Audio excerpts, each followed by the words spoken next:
Oh, hi. It me, Seth, also known as Mistaken Potatoes, or that one jerk over there. I'm here to welcome you to episode 14 of Non-Standard Action, Protocol Ruin, something that the players will discover the meaning of shortly. This name frightens me. Just saying. Yeah, that's not ominous at all. So, Depends if you like with Rowan. me, as always, we have Gur, the half-orc soldier, who doesn't actually like Folgers. Grr. There's a high society half-orc now? Yes. Gur. He only drinks cold brew and, Yes. Pinky extended. of course, always. And we have little bleachling gnome smart girl mouse and her big brain tiny body AI mouse and serendipity. Sort of. Okay, yes, fine. That is sufficient. That's all right, Mouse Valini. We don't always have to agree with everything that the DM says, except for when it's necessary for our continued survival. That's right. Meta! That's right. That's the fourth wall, ladies and gents. Just pushed it over. It's been broken. We cannot fix it. And he's big, he's a lizard, he's part entropic wizard. We have Ninden. Ninden's gonna have a bit of a cold today. He's a little sick, so if you can all just give him, his voice might sound weird, and that's okay. Imposter! Might sound like someone else's Ninden, voice. my, what big teeth No. you have. No, Not an imposter. That's definitely Tom. Tom. It's Tom. He's just sick. Yeah. Just a sick. I'm a sick Tom. Dr. Pepper sneezed on me, and I have the hedgehog fever. Yeah, how's she doing, by the way? How's Pepper doing? Pretty good, except for she sneezed on me and got me sick. So Yeah, that's how do you punish a hedgehog? Like I don't even know. Like you tickle its belly until it cries. okay. I'm pretty sure you stick their quills into the ceiling so they just hang there. You just do like the pencil thing that you do in, Oh, in yeah, like that's elementary exactly school. where you just- I was trying to lean as far away from animal abuse as possible, but yeah, sure, we can do that too. It's so I mean, terrible. I feel like Let's- it's right there on the edge of like Yeah. laughable and animal abuse. Please do not do that to your Yes, yes. hedgehogs. I will officially say Don't, that. yeah, do not. Come on. Yeah. Jeez. But yeah. All right. Anyway, moving on. We have the Riforian Mystic who's got the quick fix, fixing people, Kalen. And starships now. And starships. Because we're level Yeah. 6. Oh yeah, level 6. So you can actually be useful on a starship and not just show off with your cool tricks. I have some pronking cool Uh-huh. tricks. Good save. Yeah, you do. But now I can apply them to everything on the starship, which is pretty darn sweet because I don't get that many skill ranks as a I mean, like, mystic. why are Gur and Mouse even here, right? Like, I mean, I don't know. Yeah. No, Don't we'll need 'em. we'll go I, home. Yeah. I keep trying to tell Harald that we don't need this crew. He doesn't listen. And they're growing on me. There's a door that leads right outside of the sun diver. I'm pretty sure that if you open that, you will face oblivion. Almost True. almost certainly. And And- Oh my god, immediately. it's like that episode of Doctor Who where they're on the sun. Ugh. Hey, remember that time when Harald opened a door into vacuum? Good times. Speaking of, There's only a little vacuum. he commands the troop, and sometimes he looks like soup. It's Herald. Oh, I haven't No, tried I that like one that yet. one. Oh, that's a good one. Yeah. Just came up with it literally 5 seconds ago. Right off the dome. So how's everyone doing? Pretty Good. darn Ready to good. go into the sun? Well, you're already there. Oh, well, I mean, like deeper into the sun. Yeah, Mhm, ready to mhm. get deeper in the sun. Yeah, are there like multiple layers of sun so that we can like describe where we are? Yeah, so Yeah. it's like how the Earth has the stratosphere and all the upper layers and all that. The sun has like 15 of them. Like, there's so many layers, so many sun layers. Well, name all of them right now. Quincy, Bincy, If you're a Chincy, real fan. Trincy. the astronomer in me feels the need to actually correct you now. There are in Oh, fact okay. 7 layers to the sun. Oh dear. Yeah, no, you asked for this, so you're getting it. Well, which Okay, one is Um, Quincy? all right, sun lessons, everybody. We've got the inner core where Uh-huh. where nuclear fusion actually happens, where you've got the atoms going so fast that they actually like their nuclei touch, and when they do that, Okay. a bunch of energy is released, and well, Uh-huh. it's a whole process. But Right. then you've got the radiative zone. Oh wait, hold on. Or yeah, Let's do like Okay, 5 okay. seconds per zone. Here. I'm gonna make this nice and easy for everyone. You know, you could just go look on Wikipedia and look at the layers of the sun. We got some Starfinder to play. Like I don't know how long this episode's gonna take. There's a lot of stuff. It's densely packed. Okay. like So, like the inner core, like the inner Yeah. core. For a like, second, I forgot what this podcast was, or I forgot Yeah. what the stream was. I thought see, it was a Chimi children's show. in the chat. Chimi in the chat. Yeah. He said it. He said it Education. well. The sun is like an onion. It's like a sunyon. It's Which- Sunny, yeah. Ooh, which is it needs to be a new flavor of Sun Chips. Sun Chips TM. You Sunyon. guys, you can have that for free. Sunyon flavor. Thank you. I am shamelessly stealing that phrase as well. Okay. Sunyon. All right, let's Alright, just say that we moved from the chromosphere to the convective zone. Yeah, I'll that's accept Quincy. this. I listed Quincy. I said it specifically. Yeah. That's what that layer is also known as. Anyway, But only You to its know- friends. do you guys want to play Starfinder? I But we don't guess. talk Yes. about that because too many Minutemen died there. Yes, okay, we can play. I get Starfighter now, that, I yes. apologize. Oh my gosh. I actually have something of an intro this week. Should be Ooh, interesting. So put it on me. it seemed Do it. it seemed appropriate. All right. Well, if we're ready, here we go.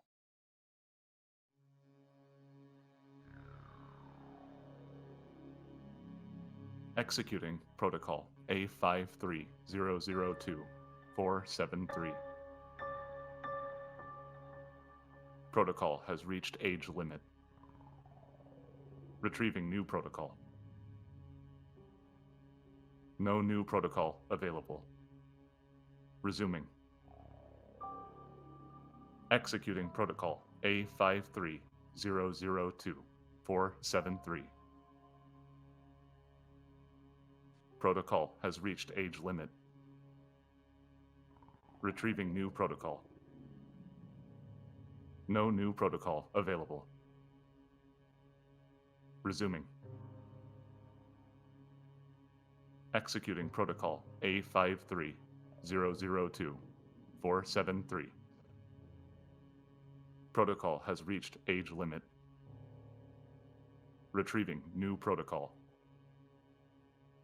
No new protocol available. Resuming. Executing protocol A53002-473. Newcomer identified.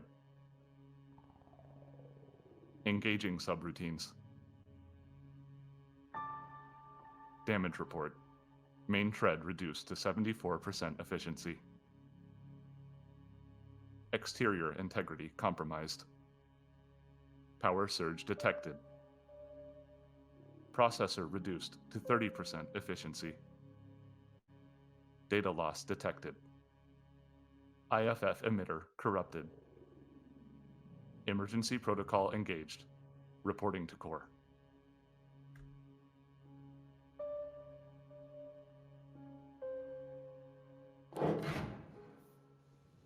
All right. If I remember correctly, when we left off, our friends of the Fortune's Fool, or the Sun Divers now, were doing much of the latter in their specially designed craft with a specialized coolant and shielding system that they have been enabled to plunge deeper than any previously known dive into the sun. With a Sikatite-fueled reaction shrouding your ship, visible through the viewport as rippling blue waves, you observe the intense naked plasma and flame just beyond this protective sheath. From your projections, it looks like this trip could take a week, depending on the weather within Mataris herself. Hopefully you've brought some things to entertain yourselves with on this journey. Yes, Well, absolutely. And I will now tell you what they are. Okay. I have prepared for this moment, and am not just thinking of things off the top of my head. Harald likes to paint. Yes, he does. Oh my god, does he like dip himself into the paint and then like splat against the was canvas? Yes, just all thinking of about that. Harald's painting is a form of finger painting. Mm-hmm, mm-hmm. And He now is I'm the brush. horrified. He is the brush. He is the brush. Lube? And Question mark? also the canvas. But only sometimes. He's drawing a sunscape, unsurprisingly. There's a real dearth of inspiration in the sun. He's not very original. A lot of his stuff is kind of derivative, but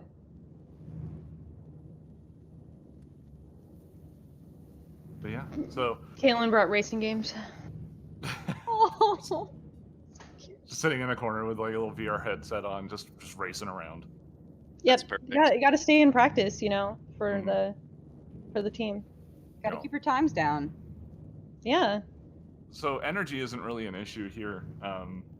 So you know, the sun is providing plenty of it, and the sun diver is designed to collect it. So you don't need to worry about supplies or anything. You guys still have your food synthesizers, so the burger club is alive and well here on the ship. But yeah, Good. I mean, you guys have lots of time on your hands if there's anything that you might want Yeah. to. Def a burger eating contest or two. No. Now, who are the members of Burger Club? Is it just Ninden and Kaylin? I think somebody joined I Burger think so. Club. Gur's invited. I was Gur- gonna oh, say yeah. Gur Well, has. of course. Yeah. And we made Lurian a That's right, burger it was Lurian. Padawan. Yeah. That's what it was. Padawan, definitely a thing licensed by Paizo, so it's totally okay for us to use it. Harald You just know, cheerleads. if Disney comes after us, it'll be nothing but good press. No such thing as bad press. I mean, but if it's for Burger Buddies, shouldn't she be like a Patty Wan or something? Oh, Hey. Yes, she you should. got it. Good You one, found Tom. it. You found it. Thank you. Tom's always real good with the jokes. He is. He is the pun master. Quick with a joke and a light of your smoke. But yeah, everything, you know, Mouse, Gur, this thing is behaving exactly the way that she said. I mean, I'm sure there's still some sort of apprehension. I know me, Seth, the human, would be terrified this entire time, but it's holding up. All of the damage reports are coming back. I'm sorry, just the system reports are coming back nominal. So. Yeah, there are no damage reports, and Yeah, that's that's what I part meant. of what's like freaking Mouse out. Well, maybe not freaking out. It's more just like she's like, now what do I do with myself? But luckily, she has like, you know, a whole protocol of things to do when there's nothing to do, and she's been working through that. Is it feel called like I Protocol should- Ruin? I was gonna say. Turns out for the Plot protocol twist. ruin was Mouse. Was I Mouse almost the feel like- entire time? You should, I feel like I should do like a Pee Wee Herman like word of the day style thing. Whenever somebody says Jeez. protocol, just like ah. Oh, didn't we all get word of the day calendars? Didn't we resolve this to be a thing? No, Ninden has a word of the day calendar. I know that at least Ninden does, and that's how we justify him using smart words sometimes. Yeah, that's right. Yes, it's perfect. For everyone's edification, Merriam-Webster's word of the day is redaction. Oh. Oh, I mean, pretty important word these days. Anyway. Jeez. Yeah. I know that- Anyways. No politics on the show, Tates. No, I know. That. I didn't say anything about politics. Which is the Starfinder word for politics. Politics. So there's a new word of the day. We have two now. Anyway. Too many. I thought it was Oh, Starlatics.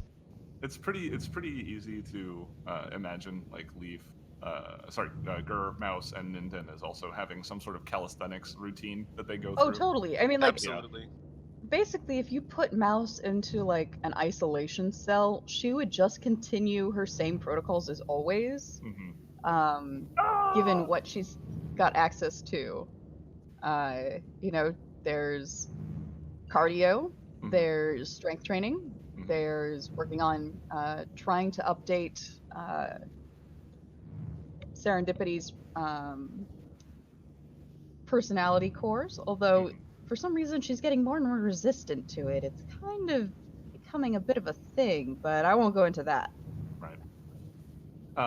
Also, probably, like, even though you have access to a food synthesizer, she just gets protein shakes all the time, and that's it. Yeah, I mean, it's the most efficient way to feed the machine. Yeah. There you go.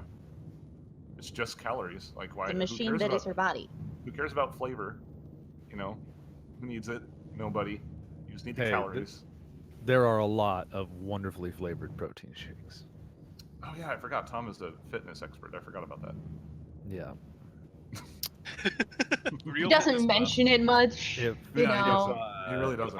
If I had to throw out a sponsored recommendation, Mutant makes some protein shakes, and they make really, really good flavors. Especially their like chocolate brownie one is Are they really, really gluten-free? yummy. Are they It's certified? pretty decadent. I believe they are. And yeah, I'm I'll gonna have write to that double. down I'll 'cause I double. could I'll never double check find it. any. I'll double check it during the. Well, I know Lean Body is gluten free, and they come in prepackaged. You can buy those as like prepackaged protein shakes, and they're 40 grams of protein per thing. But I think Mutant is as well. I'll double check during our break, and they are very good and pretty affordable. I just Do do they come in green. black milk? Yeah, it's like a kind of Everything black comes milk. in Yeah, black milk. that's a great translation to it. Yeah, Those salty, spidery eggs that just travel down your esophagus. Ah! Just like little flavor crystals. Black milk. Black For the Yeah. strong. If you've ever done oyster shooters, you understand black milk. Yum. Huh? Oh, Black milk doesn't seem as bad now. Chimi is asking a question here. While they're doing their calisthenics, do they wear tight spandex like Troy and Crusher in Next Generation when they do their exercises? Of course they do. Says the person who's not playing any of these I was characters. gonna say, Executive decision. Here's the real problem: the female gaze. Uh-huh. Anyway, if there's nothing specific that anybody would like to do during this time, there actually is. Oh, there is. There's a thing. I was actually gonna mention through all of this, Gur's been acting like, well, he's been absent from a lot of the workouts, and he's missing Burger Club a lot. He's just kind of acting strange and kind of keeping to himself. Senses motive on Gur and becomes concerned. Go ahead, sense his motive. Oh, you want me to actually sense his motive? Yeah. Okay, I'll actually let's sense have his a motive. contested check. I mean, is he Bet. bluffing? I don't know. That is a 17, which isn't great, It's but not amazing. but he is a crew member, I was so gonna you know. and also has 0 charisma modifier, so He might roll an 18, a 19, or a 20. He might be hiding it. but he rolled a No. 7. There we go. He's not hiding it well at all. So it would appear, Kaylin, that there's something going on. Yeah, so when he doesn't show up for Burger Club, 3rd day in a row, Yeah. Kaylin gets a little bit worried, and she goes to find Gur. Where's Gur hiding out from Burger Club? Actually, shoot. Oh, go ahead. I just realized I actually have a map of the inside of this vessel, and I just never showed it to you guys. Let me work on that. I will take. You work on that while we do this. Yeah, Okay, can we assume that there are quarters on the ship? Yes, There they're must be. they're Okay, kind of well then. they're kind of cramped, but yes, there are quarters. For simplicity's sake, Gur is hiding out in his room today then. He doesn't have a room, but you know, there is a place he could hide. Like, One there's of like the communal rooms. The engine room. The engine Yeah, room. Put him in the okay. engine room. Yeah, that would work. That would work. That's Totally. Gur's general hiding spot anyway. Yes. Yeah, that's fair. So- that's fair. So not fighting him in any of the regular communal areas where people would hang out. Kaylin heads down to to the engine room, figuring she'll find Gur there.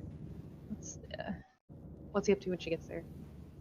He is he is pacing, and he's kind of like, you know,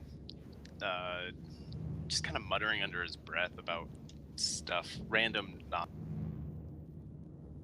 Sort of knocks on the bulkhead nearby. He Hey. when he looks up, he kind of looks at you with piercing eyes, and he kind of like gets this oh no look on his face, and he kind of says, you don't want to be here right now, and kind of starts taking steps. Hey, calm down. You've been missing Burger Club. Is something wrong?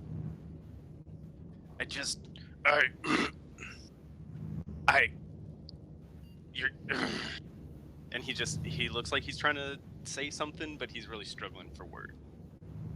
But he keeps like kind of getting closer to you. It might be appropriate in this case for Kaylin to do a mysticism check. Yeah, I was eking up on that. That's a 22 mysticism. Okay. So this is something that you've kind of been noticing in fits and starts. Probably the most memorable time when you started to notice this was when you were in the EOS athletics club. You witnessed Gur kind of lose himself a few times and become considerably more brutal than he normally is, which is saying something because he's a brutal dude. But it seems like part of his own personality kind of had leaked through in those moments, and he seemed remorseful for his actions. And as you try to kind of figure out what might be the source of that, you do realize he's wearing some item of magical effect on his person, and you know that sometimes those items aren't always clean, so to speak. Yeah, especially if you buy them from disreputable people. Mm-hmm. You've been acting oddly for a while. Maybe it's one of the magic items you picked up? Sometimes if you buy them from sketchy types, they're not always the highest quality. I think at this point, Gur, the spirit that's hitching a ride, gets a little defensive, I would imagine. Oh, absolutely no. Gur, at the mention of magical items, Gur's eyes kind of narrow, but like, I don't know. His mouth kind of says no, like mouths no, but no words come out, and he starts kind of picking up his pace a little bit and coming closer. Kaylin will sort of take him by the shoulders. Gur, what did you pick up before this started? He doesn't really say anything, but you can kind of see there's a spot on his ear next to a relatively recent piercing that looks like it's been played with and kind of is irritated at this point. And he doesn't really he can't really say anything at this point, and he just kind of puts his hands back on your shoulders, and he's actually going to go ahead and try and bite you. Oh dear. Oh God. Ah!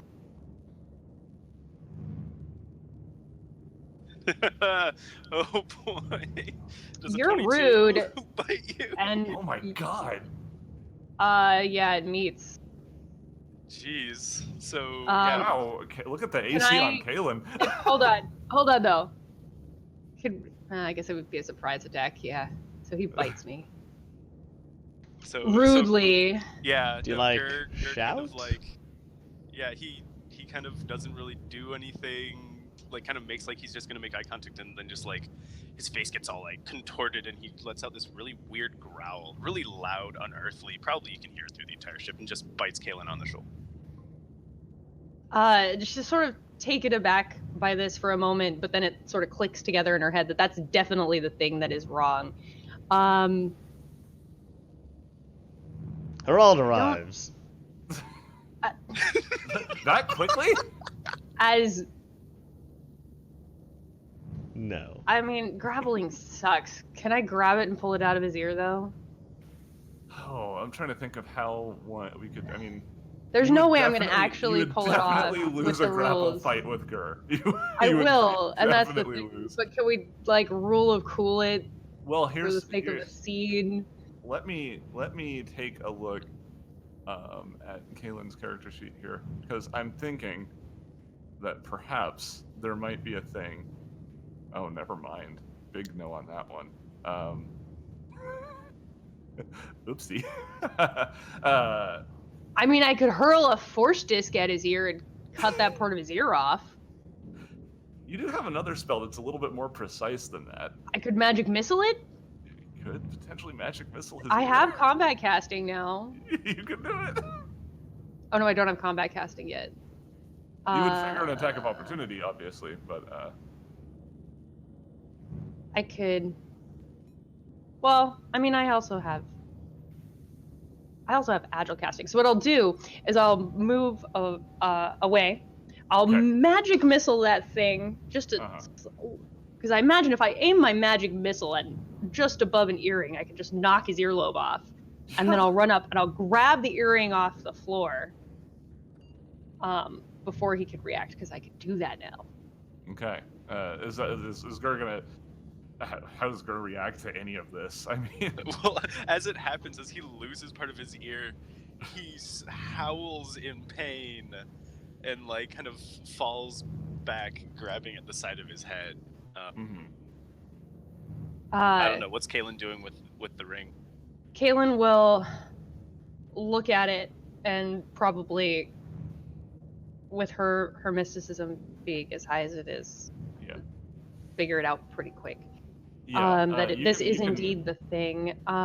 You can feel that there's some sort of when the magic was imbued in this item, some sort of malicious spirit was also imbued, with it, imprinted with the magic. Throw it as far away from Gur as I can, and then I run over to him and hit him with a mystic cure to cure the damage I just did.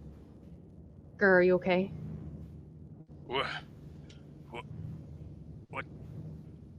Oh my god. Kaylin, are you okay? And he just like starts crying and he gives you a big... I imagine that other characters on the ship, if they were curious about what was going on, this would be around when they would arrive. Herald drips down from the room above. Ugh. Ninden shows up and he's got like a plate of burgers because he's like, Burger! Where'd you guys go? Oh no. What seems to be the issue here? Well, both Kaylin and Gur are bleeding all over the place. Yes, You're not- that's why I asked. You're not anymore. She hit you with No. a heel right His as soon ear's as she got back. there. Kaylin is bleeding. And Gur's ear Gur is is just back, sobbing. and Gur's ear is unpierced once again, so he'll need to get that taken care of.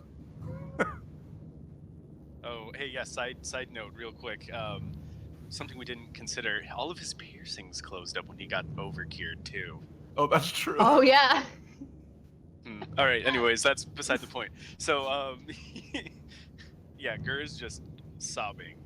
He can't really say anything.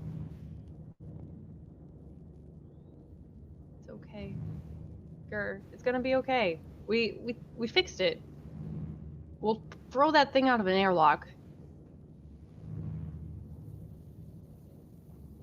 Herald walks over to the thing that she pointed at and picks it up. Mm-hmm. Don't use that ring. Put it in the reactor.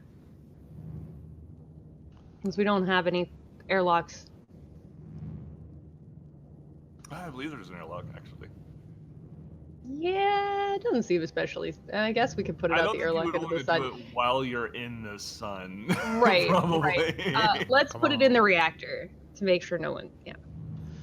Fine, but I'm going to need to hear what happened at some point here. Well, when Suffice to say that you shouldn't buy magical items from pawn shops. But they give such good yeah, deals. pretty much. Okay, Sometimes don't buy the deals magical aren't items worth from it. pawn shops unless you let me look at them first. Done. New corporate policy. Gur just sort of gives a thumbs up between sobs. Kaylin's just like got Aw. her arms around his neck. Oh, is now a good time for a group hug? Nods. Yeah, Gur Arms just kind of just nods. like extend and wrap several times around them. Everybody in! Everybody in! Harald's arms extend to encompass the whole crew and then scoops us all together, his body flattening against it. Kaylin, you are affected by the effects of inspiring boost as Herald hugs you. Fair enough. Uh-huh. How much does your inspiring boost heal at this point? It's not gonna matter. It's pretty not good. gonna. Yeah, I know. we're gonna It's rest. It's roleplay damage. It's cutscene Yeah. time, right? Yeah. Um, but I not only did I think about that, but I had another image of like what Herald would manifest if Herald put on the Ring of Fangs. Like, I could No. do some really awful things that Herald would Saber-toothed do. Herald. Right? Just like tentacles with like half-formed mouths at the end of them. and Don't just swing do like it. a club. Oh God. It I actually kind of that's like- want it. Oh no. It's like the atrocytes. The ring hasn't been destroyed, so you know that's a thing. We're not going to Mordor. We are going to the sun. All right. Following probably this end the scene, scene we do indeed put the ring into the reactor so that Okay. it's destroyed. Ugh, So this is that a I real have- waste of a great cutaway where like Herald says he destroys the ring, but then it like shows him socketing it away in like a cavity. Yeah. Well, we'll see. Okay. We'll see what happens. We'll see what happens. I think we need a So- sleight of hand versus Kaylin's perception. Plot armor? Plot armor? I don't know. I mean, it would be something cool later. I'd be Yeah. willing to let you have it. Like, To the sun. yeah, like you can't like, you know, trying to establish a Chekhov's gun, and then we're just like tipping our hand early. Well, now anyway, that you call it Chekhov's gun, I mean, Now, don't know. now he I has don't- to have it. it's something that I wasn't even thinking about, but No, I the know. idea came, and then we all started talking about it. Well, So now I Hey, don't know. guys. All Now I right, don't audience, think it's audience, gonna happen. disregard that bit. Disregard I that Yeah, bit. ignore it. We're gonna edit it out. Yeah, yes, live edits. They work so well. marvelous. Just forget about that bit. Everybody, put To on be your fair, we could always sunglasses. take it out in like in post in everything else and convince the entire live audience that they're insane. So we're gonna gaslight our Yes. audience. Yes. We will It's not fiction. gaslight It our didn't happen. audience. You made it I up. did it about I dropped a spoiler for one of our upcoming shows by accident, and I did edit it out of like the everything that came after. So Jeez. I like to imagine that the scene closes on everybody doing Burger Club, and it's like the shawarma Yeah. scene at the end of Yes. Avengers, where everyone's just kind of awkwardly sitting at the table, chewing food, and just kind of looking between each other. Pretty much. Yeah, Ninden might try to use the ground beef as like a as gauze for Kaylin's wounds. Oh, Probably make jeez. that. ew. No, thank you, Ninden. I don't think that works. No, It's just a flesh wound. Failed It's fine. medicine check. he doesn't have a good medicine, so it's all canon. This is in my headcanon now. It's perfect. Yeah. And then just tries to stuff Burger into wounds. Like, it's meat, right? Like, Yeah, well, it's binding. It binds. It binds. It has great binding power, and so it could maybe stop some bleeding in a bad situation. And Good. He probably feels a little bad that he didn't go with Kaylin to help her out, so feels a little responsible. I Aw. don't think Kaylin announced what she was doing. So No, we were just in the middle of Burger Club. That's why. I mean, that's why he was. I was just going to find Gur to bring him back for Burger Club. It wasn't Yeah, like yeah. it needed to be a group mission. Yeah. Yeah. Yeah, but It's like- still, I'd be really Ninden. suspicious if it's like, oh man, where's Gur? We should go find him. And then like this big thing shows up. New mission, find Gur. It's like, hold on. Why is this a mission? Why is this a mission? Yeah, wait, what? What? Why is Why this are a there main experience quest line? rewards for this? Main quest line even. Yeah, well, it's not even a side quest. the main quest line. I'll ignore that. I got some side quests to do. Yeah, Yeah. right. Oh, gotta go find the chickens. No, there was one other thing that I think Gur would do. We don't have to turn it into a roleplay thing since we have stuff to get doing here. But yeah, after all this, he would want to cook a meal for the entire crew by way of thanks, especially for Kalen. Like actually cooking? Aw. Oh yeah, absolutely. Like real cooking. He would fry him up some bell peppers and beef, I think. So it's more like the scene in Firefly where they all like sit down to dinner. Sure. Yeah. That's not shawarma. the show I was thinking of, but yeah, sure. All right. So, just because there's some things that I, as a GM, have to do to make sure that this game moves in a certain direction. There's after some time, it's been a few days since then. You fall into something of a rhythm, as much as one as you can develop in a short period of time. Being aware of each other's requirements, using various spaces and facilities on the vessel. I would like it if I could get a perception check from everyone, actually. A perception check, you say? Indeed. I will point out at this juncture, while we're rolling perception checks, that over the next couple of days too, after this happens, Gur seems to be acting very normal and back to his good self. Rolling twos at perception, being a good indicator. Mouse Kaylin rolled a 15. 1, which makes an 18. But still. The worst perception check Kaylin can have is 18. Yep. That is Also the worst mysticism bonkerific. check I could have. Fun fact. That's crazy. That's crazy. So, in a weird turn of events, Ninden, you notice within the readout, like you're just kind of hanging out in the here. Let me swap over here. You're hanging out in the bridge area. You're in a small ship. A certain degree of pacing around in your daily routine is probably normal, and you're where the cockpit is. Looking as the flames wash over the front of the view screen, and you notice that one of the blinky lights on the blinky thing is blinking weird. It's a different kind of blink. Okay. You've never seen it blink like that before. Ninden would probably get on the comms and he goes, "Hey, one of the technological doodads is teching, different, bad." Mouse sprints down the hall. Gur races her. Like I like to imagine, like in a cartoon, when somebody stops moving after running really fast, they kind of do like the spring thing where they whip the other direction for a moment and then just kind of vibrate in place. It's yeah.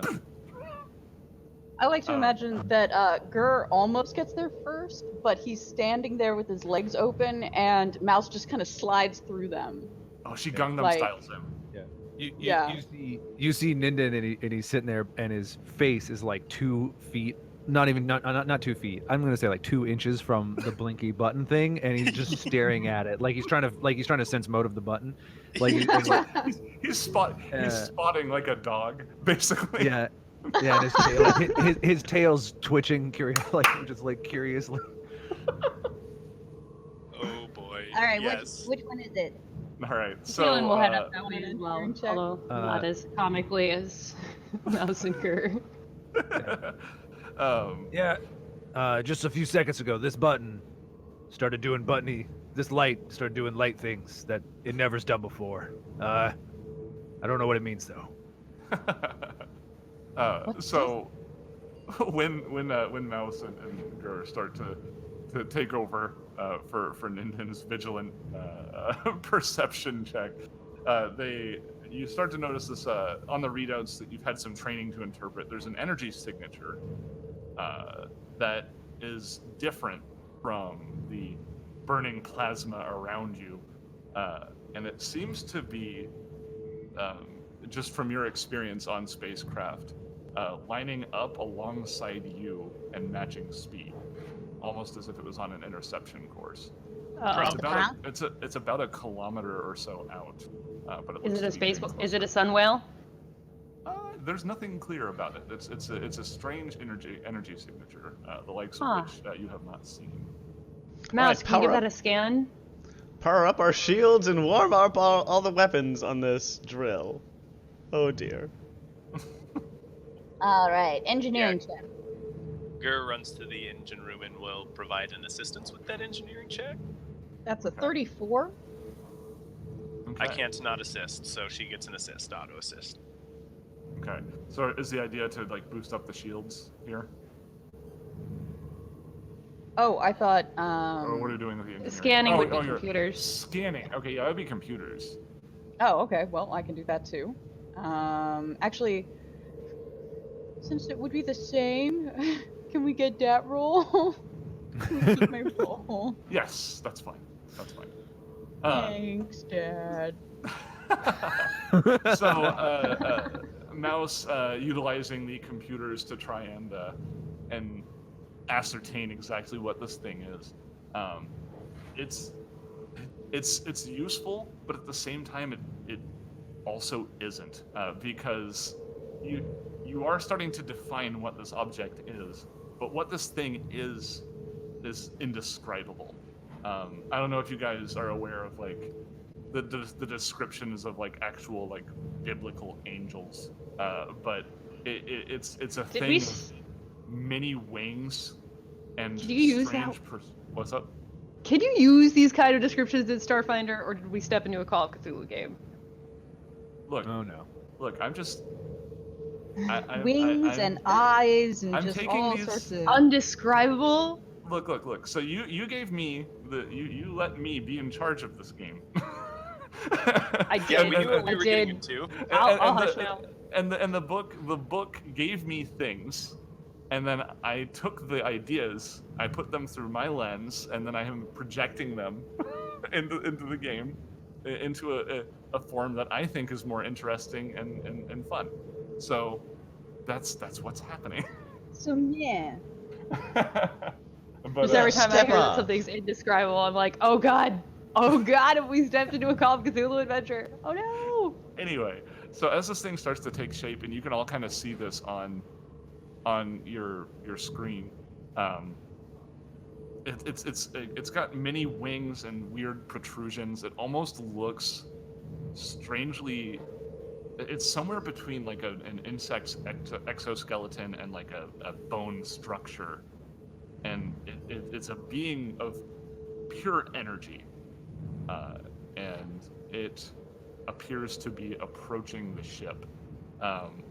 Now, I don't know if you guys have heard, it sounds like Leaf may be extremely aware of this, but the sun is extremely loud. But you can start to pick up an audio signal from this being, and if it is put on the speakers, it comes through as something between like a whale song and a chorus.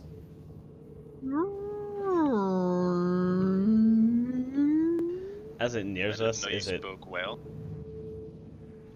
as it nears us, is it maintaining Ah. its speed or slowing down or? It's matching speed. Uh-huh. Weird. Um, I don't like it. Why don't we send it back? That same noise. okay. Aye, aye, Captain. Okay. Mouse, do you have any idea what that thing might be? Absolutely none. Jimmy, I see you. I see that reference. Nobody else is gonna get that reference. It's just you and I. That's the only one. But what did... Oh, I had to restart. What did he say? You can't beat this. I don't know if you meant to say Star Angels. The Star Angels, Yeah. they're pure energy. Can I Nope, don't get it. mysticism that thing? Figure out what it might be? Sure. Go ahead and give me some Flavor? mysticism. 28 mysticism. Oh yeah.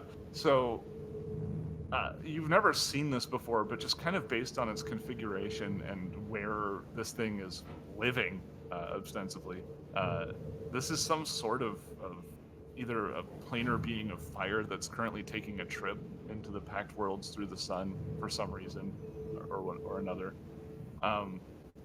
From its motions, it seems benign, but it's starting to get a little bit closer to the ship, and the AI of the vessel, which hasn't been super talkative, indicates that it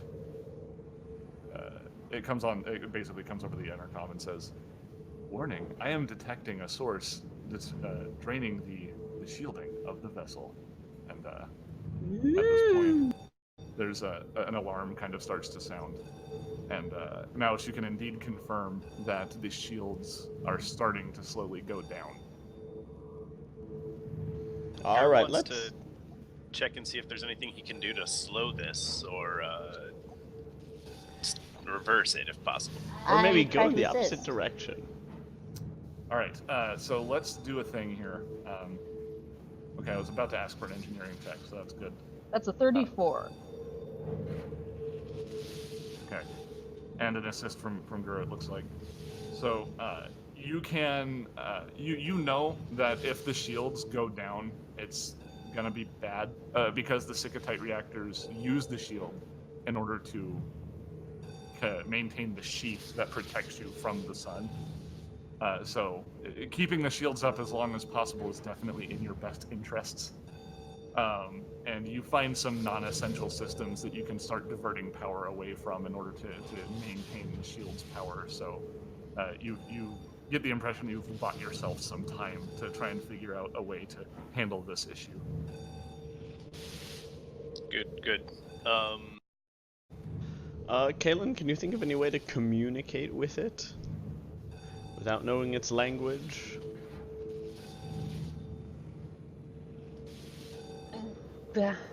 I mean, it's from the plane of fire. It might have language, but I don't think so. Not based on what we've heard.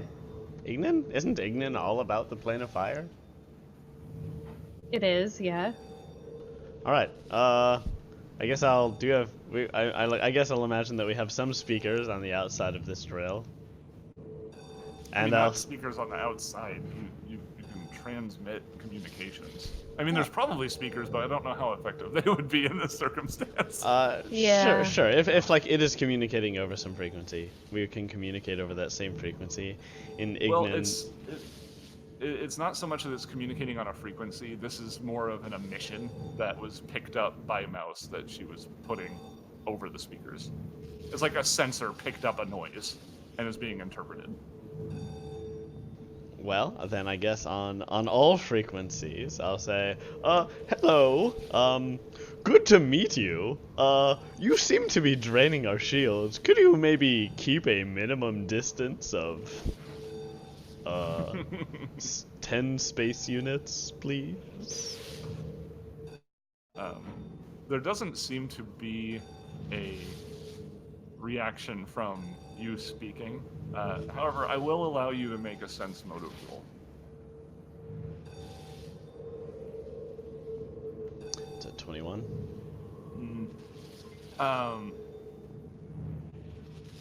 Just based on the readouts on the screen, you can kind of determine that it doesn't appear to be attacking, at least not in a way that you would expect something to attack. It doesn't appear to be trying to destroy the vessel. Mouse, could I maybe get a life science check from you? All right. Gur also has life science. Oh yeah, anybody who has life science. That's a 24. Let's see what Gur gets. Gur's got a good roll on the way, I can feel it. Probably not. Oh, 23. Oh, it's about the same. So yeah, around the same time, both Gur and Mouse come to the conclusion, or come to this epiphany. So this being that is currently munching on your shields, appears to be constructed of a similar energy to the shields themselves, but it's of a different polarity. So, Huh. it Can we seems like reverse our polarity? you might be able to. Gur was just gonna say that. Just 1 second slow. That's the difference between my 24 and your 23. All right. Serendipity, work with the ship's AI to reverse our polarity. All right, Mouscolini, although I don't think that the AI likes me very much. Well, I don't care. You're the best in my heart. Aw, thanks, Mouscolini. So would that be like an engineering check Yeah, or let's something? get Gur and Mouse to do an engineering check to see if we can change the polarity. That's a Oh 30 no. from Gur.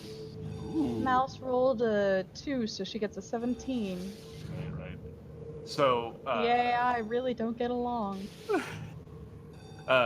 Gur, you're able to just kind of watching the energy signatures as they interact with each other and convert. You can start to route the energy from the reactor into the shields in such a way that the polarity starts to match this being rather than be the opposite. And shortly after that, the being the shields stop draining first is what happens, and then you notice that the being kind of starts to distance itself a little bit, and over the same sensors, another song is heard from the being as it starts to pull away and move further off into the sun. Oh, I'm sorry. Well, excuse me. And all seems to be well. And you can. Well done, Masculini. There you go. And Gur. You're And kind Gur. of carried that one, but I accept your praise. Good work, everyone. We learned more about sun whale mating patterns. Are you suggesting that it was a het sun whale and like when we started presenting as the same sun whale gender, it was like, oh, I'm sorry, oh. No homo.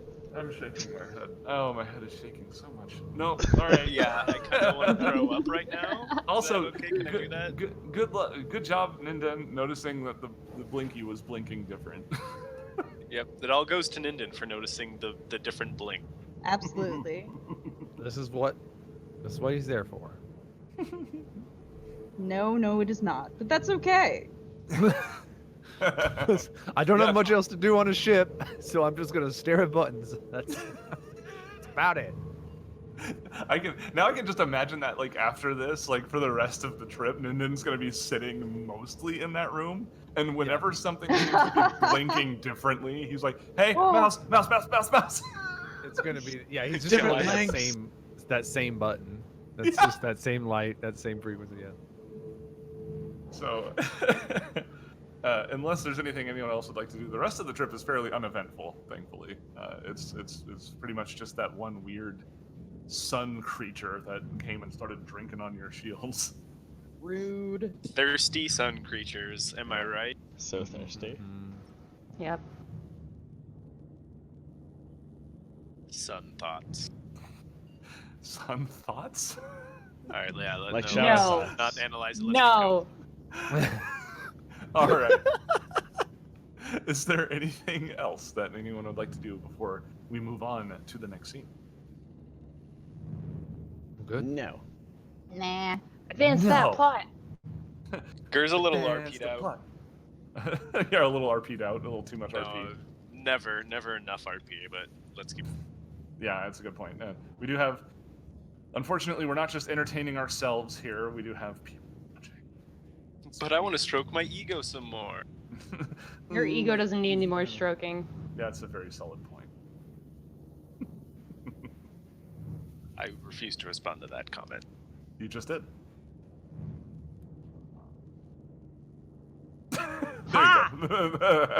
Anyway, so, like I said, Let's things find go, them sun chips. things go fairly uneventful from that point forward until eventually, whoever just happens to be in the cockpit at the time notices, after this long road trip, something starts to manifest in the viewport. Something like a disc-shaped object slowly starts to become visible in the sea of flame. Assuming that whoever spots this calls to the others, the crew can observe what is plainly a bubble city, much like the archipelago itself. Let's just say that it was Mouse was in the cockpit and she was doing that thing from like The Great Escape with a ball, because she's working on her hand-eye coordination. Yes. And suddenly she sees it, she drops the ball. But then she Mouse calls drops out. the ball. Ger's got his face pressed right up against the glass. He's just. Well, the Sundiver doesn't have like a traditional view screen. It's all metal on the outside, but it has a computer. It has a monitor that is broadcasting from a camera. I guess his face is pressed up against the monitor. That works. You're getting No, it it's not greasy. gonna- Gur, get out of the way. Everyone else wants to see. Yeah. Oh, sorry. And he pulls his face back and like wipes the grease off the screen. So it occurs to you, Kaylin, that the telemetry indeed guided you here, but it didn't have any steps beyond bringing you to this place. So you may need to figure out a way into the city. But it is clearly taking a shape. And utilizing the scanners, you're able to find an energy fluctuation very similar to the tethers that flank the Sunrise Station back above the archipelago. And this route can be fed to Kaylin's computer so she can fly the Sundiver directly to the city, which what you believe is called Noma, from the information that you received. That's right where Alright, DCI let's said it do would it. be.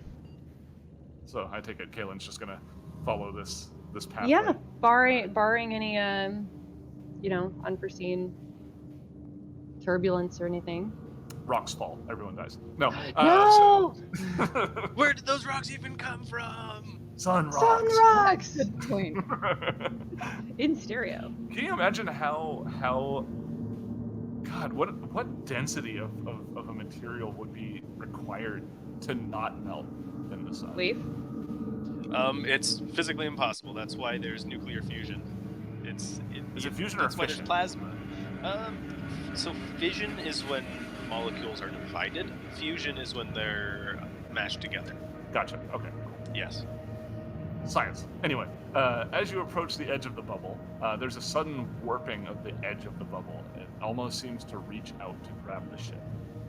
It envelops the Sundiver and wraps it in a protective field before guiding it forward through the main shape of the bubble, almost like an airlock. Once inside, the ship's scanners start to change rapidly, indicating not only survivable temperatures much like those found on the archipelago, but breathable atmosphere as well. I have some things. Imagine that this is Ninden and maybe Herald just decided to look like the what's her face? The iconic. The iconic. Yeah. So It's cool. your ship is currently slowly flying above an expansive city. Very advanced buildings sprawl out beneath you, though they seem to be almost mismatched in design. There's something of a purple tinge to the materials primarily used to construct the city, which is contrasting sharply in a strange but beautiful way with the sun's light that is blazing through the polarized shielding. As the ship gets closer to the skyline, the view screen reveals different roads and thoroughways beneath you. And aside from this, you notice various pathways carved through the city that appear to have served as canals at some point. These and the pools and reservoirs that they're connected to are almost completely dry. They're stained a dark color, which may indicate that it was not water that was contained there. Supplementary to this, there are no vehicles, there are no signs of life. The scanner's not picking up any life signs currently. just a still dead city trapped within the sun. Kaylin, as you're performing this flyby, you notice something as you're just kind of keeping aware of the ship's position into the various buildings that you're kind of slowly flying between.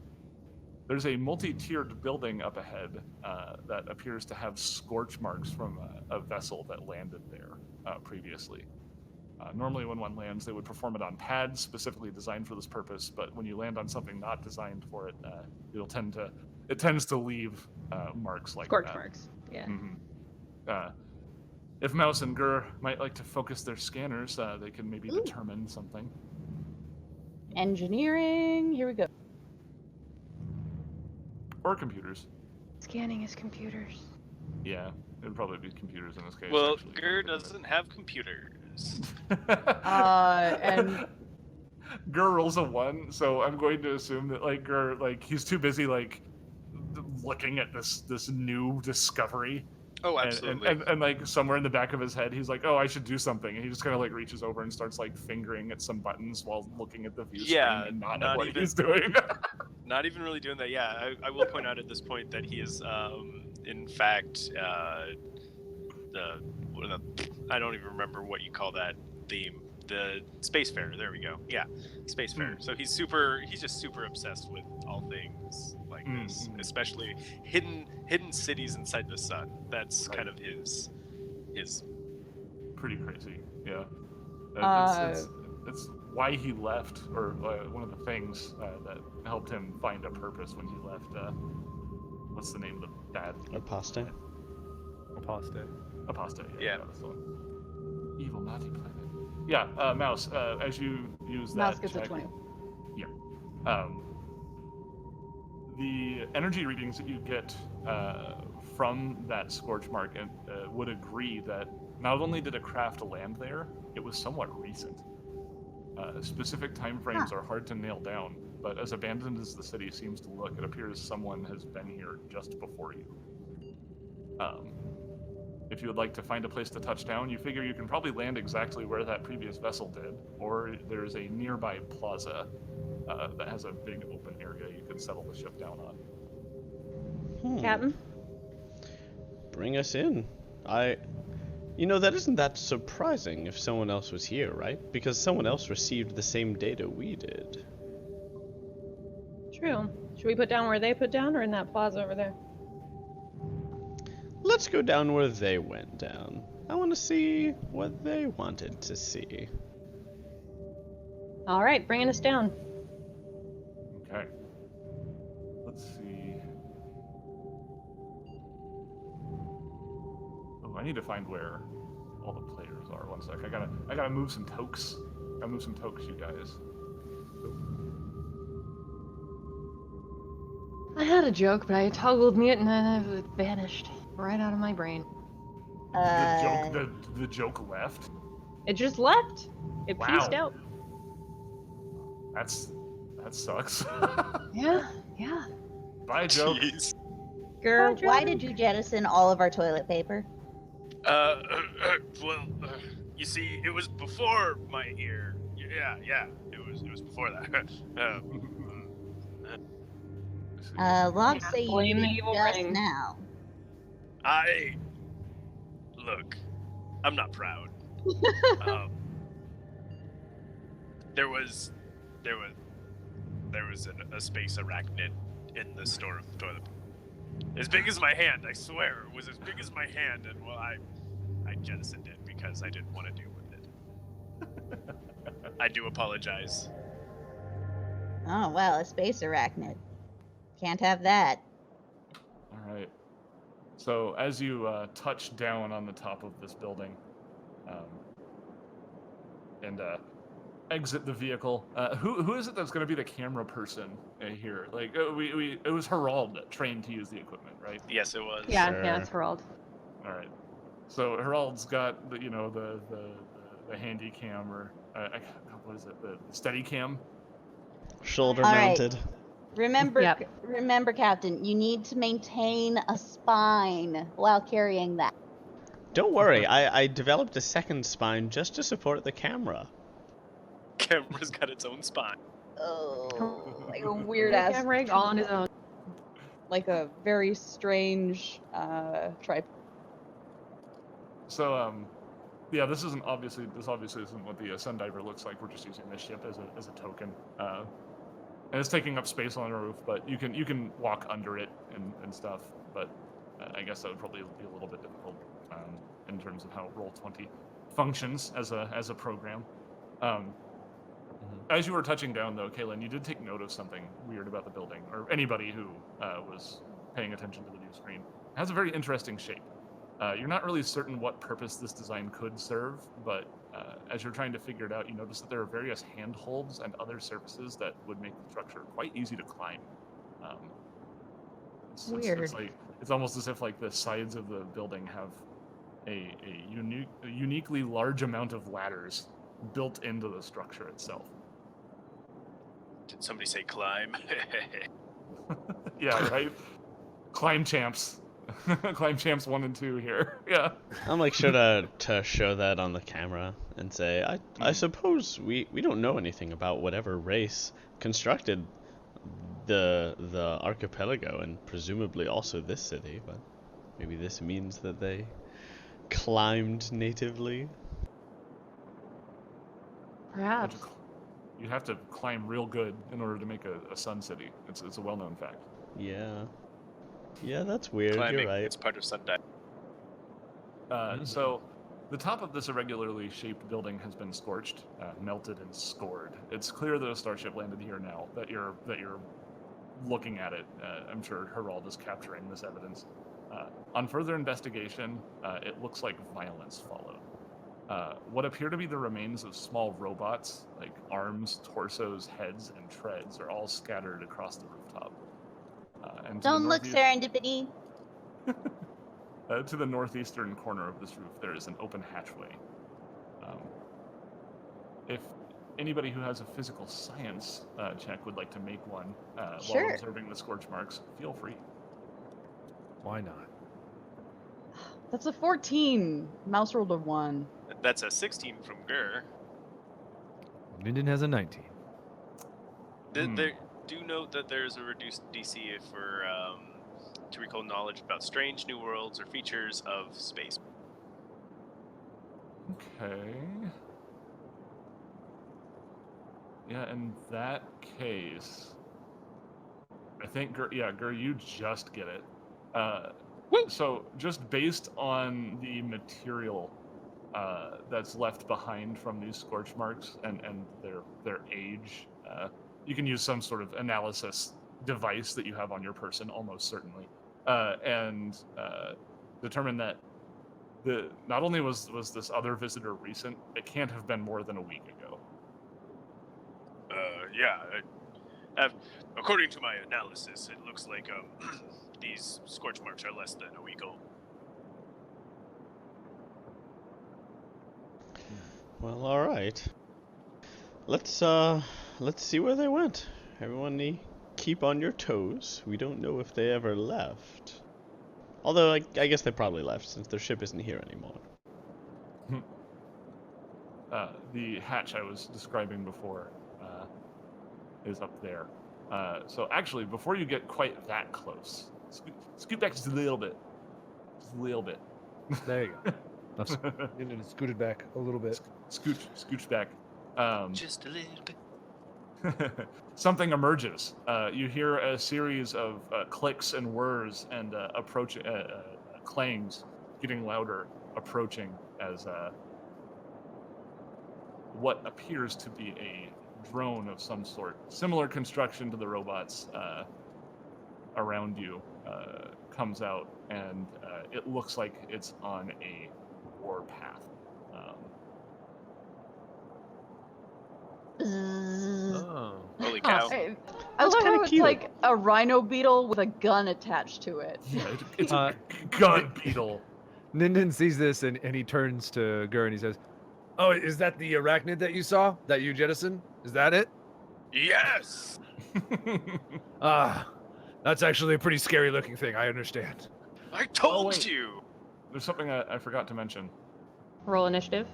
Oh God! Oh Lord! Oh no! You didn't say it was that big, Gur.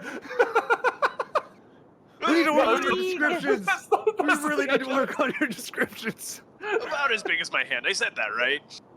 That's way bigger than your hand. All right, I've cleared the turn list. Let's go ahead and roll initiative. Well, you know what they say about guys with big hands. They have big feet? protocyte extinguishers. Yes. Okay, let's put on some fight music. Yeah. I'm liking the initiative rolls, guys. Whoops. Mouse rolled a 23. I forgot to have her icon first. Nat 20s for 3 of the initiatives. Woo! Haha! We were on guard, okay? Take that, Yeah, Beetle. apparently. Gur warned us, so we were all ready for it. Yeah, he warned you guys about the spider. Yep. Yep. Space And, I mean, it's not arachnid. really a spider, but a sporachnid. Let's see here. I add a turn for you. What did Mouse roll? That only has 23. 6 legs, Gur. Oh no. Maybe that wasn't it. 2303 is the result. Goodness, you monsters. I feel like a lot of us took improved initiative, Is this thing even gonna get a turn? Nope. as one should. 3 of us took improved initiative. Let me, That's the sound of it not going first. Let's see. Sound of it going last, probably. You know, I have a good feeling that you're probably super right about that. Super right. Super correct. The best kind of correct is super correct. Numerically descending. All right, yes. Super last. Everyone's in the 20s. Super duper last. All And I right. sure hope we don't wish that we had these in the next fight when it's really important. But okay. I'm 100% sure that's exactly what's gonna happen. All right, Wah, Minden, wah, incredibly wah. ready for this beast to come out.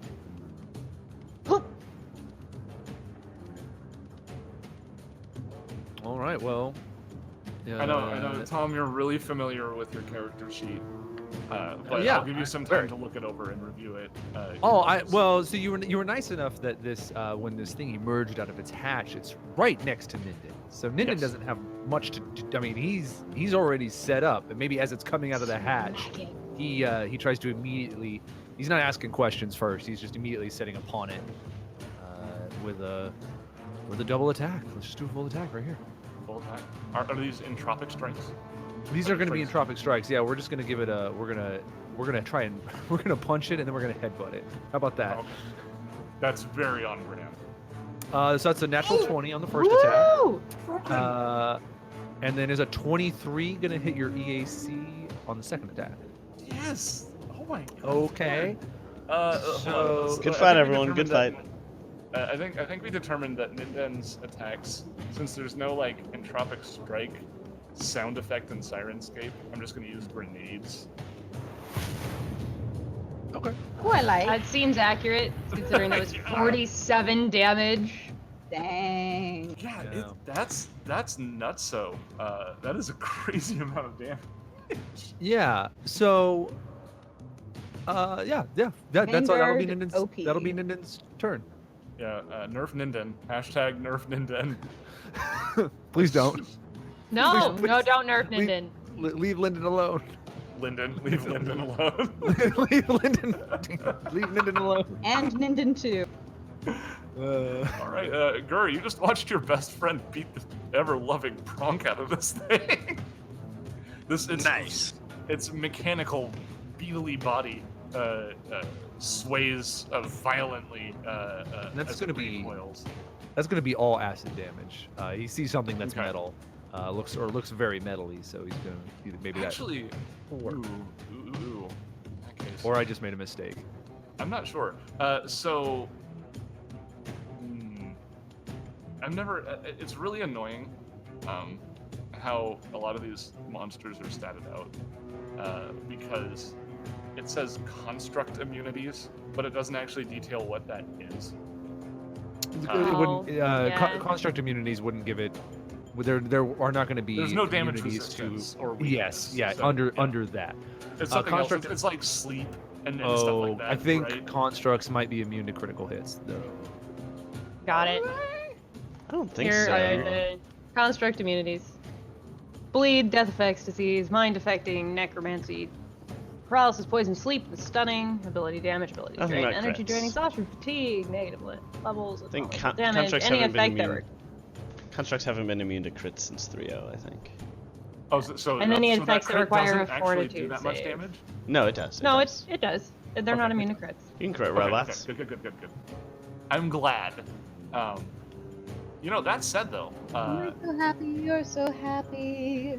so since this is a drone of some variety, Gur, you could make a engineering check if you wanted to determine some information about it. I do. I was going to ask about that, so we will do that. Yeah. That's a 23 for an engineering.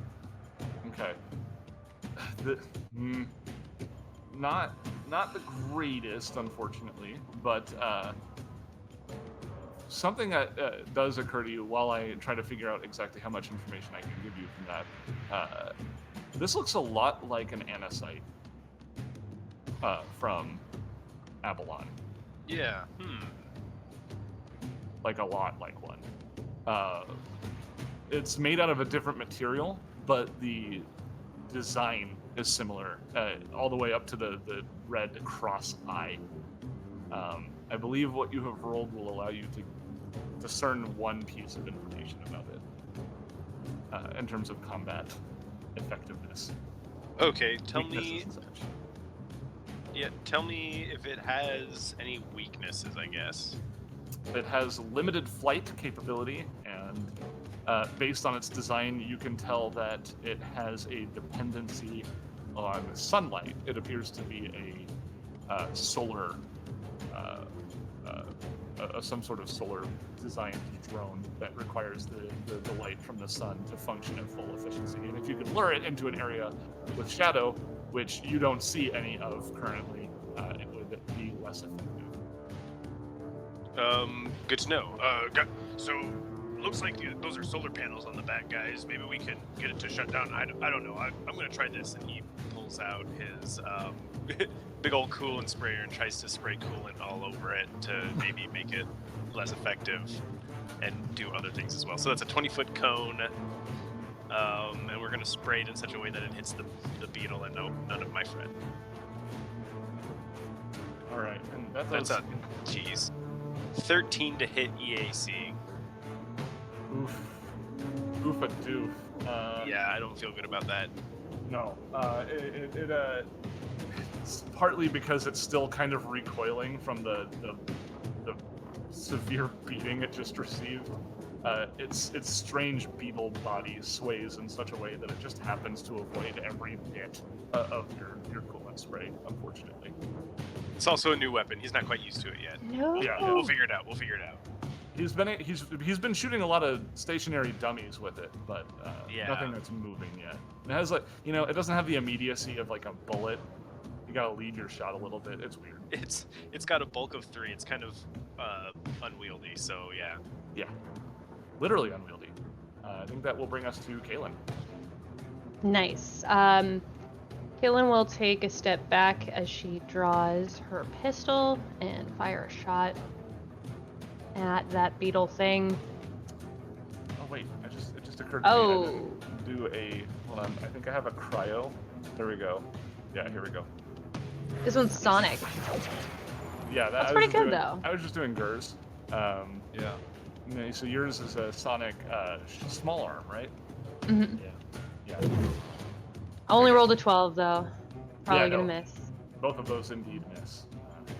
Darn. Making up for the staggering amount of damage that Ninden did. This is why we can't nerf Ninden. See, it's the only one that Because hits. the rest of us are garbage. All right, Mouse. You also could make an engineering check if you would like to try and discern some things about Heck this. yeah. Alright. Serendipity, help me find its weakness. It's an engineering check. Oh no, a 16. Serendipity. Aw. She's distracted by the robot carnage around her. So Serendipity doesn't respond, and like when Mouse goes to look at the UI for Serendipity, you see a loading bar. It's like processing an update. Oh Yeah, no. auto update. What is Serenity run on Windows? Oh no! You didn't even give me the option to delay the update. Ah! Right. Terrible UX. Let's see. And so was that a standard action? No, the recalling is it's not an action. So Great. Well then, Hey, Serendipity, when you're ready to join us, designate target. all right, so you're gonna take cover behind this uprising here. This little outcropping, whatever this is. yeah, sure. And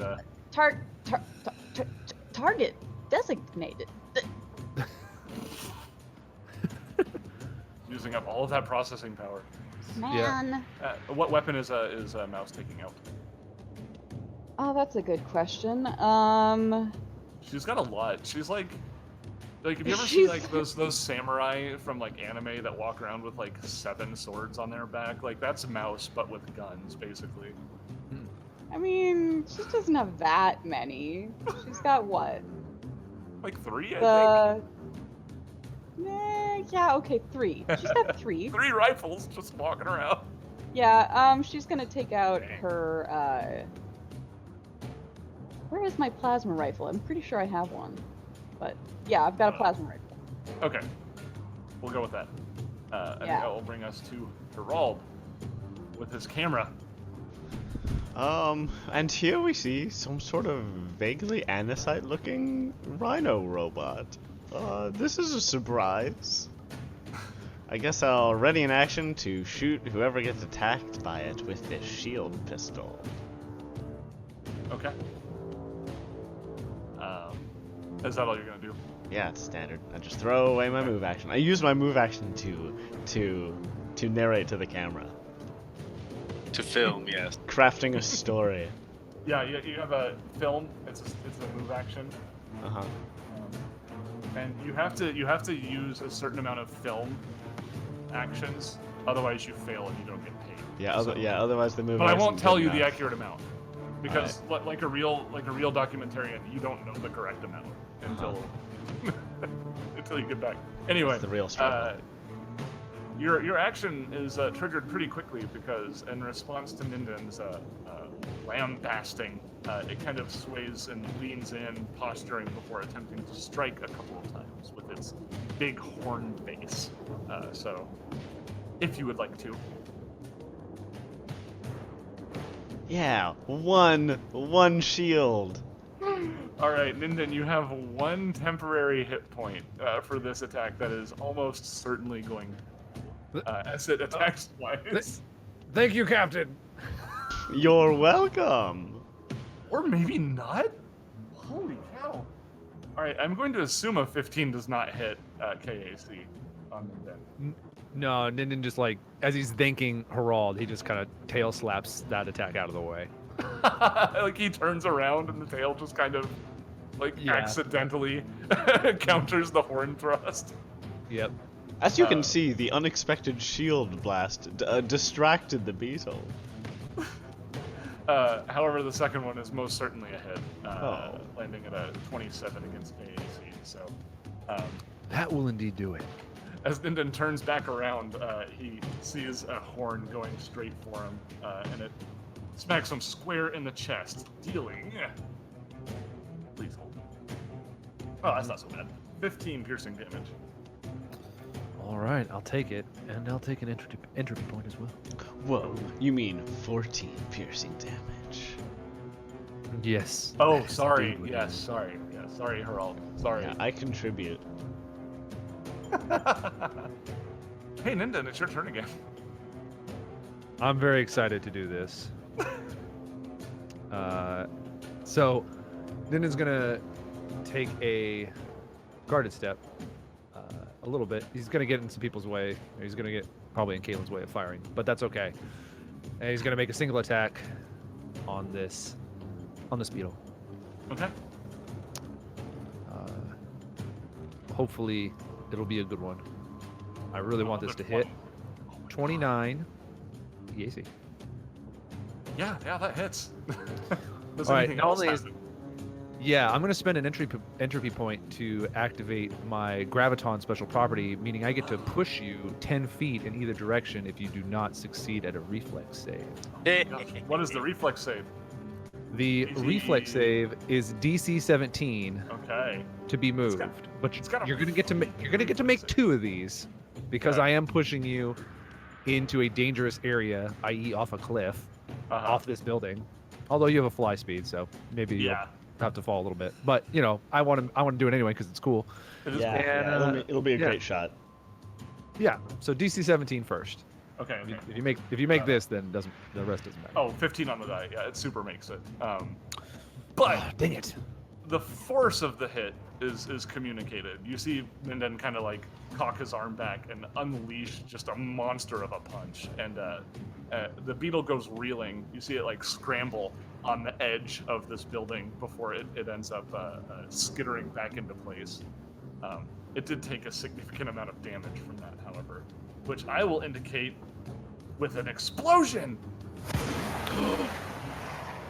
Nice. What a wonderful piece of entropy. I would marry that entropy. All right, that will do it for Ninden's turn, I believe. Let's go back to Gur. Gur will kind of take note of what's going on here and try and kind of do the same moving. And as he does, he'll use his swift action to switch the grip on his heavy weapon to just hold it in one hand. And as he's moving, draw his hand cannon, and he's going to take a shot at this guy.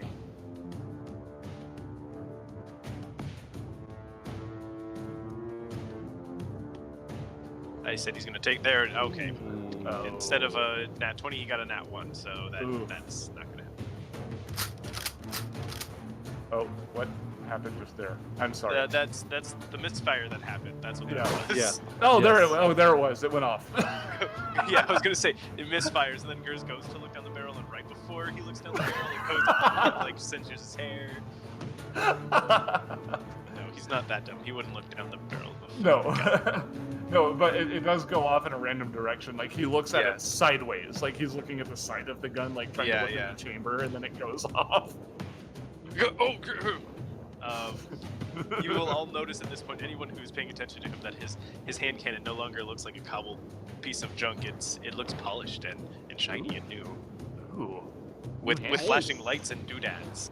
In fact, we can read here in the notes, a polished up hand cannon with some basic mod. Oh. Indeed. Yeah, he didn't get a natural 20, he got a natural 1, and that is what happens when you do that, unfortunately. Kaylin, what you doing? All right, I'll move around a little bit so that I can get a clear shot around Ninden, and I'll take another shot. Thunderstrike Sonic Pistol once again, 15 to hit. AC? No. Ah, drat. Another blast goes wide, not quite nailing the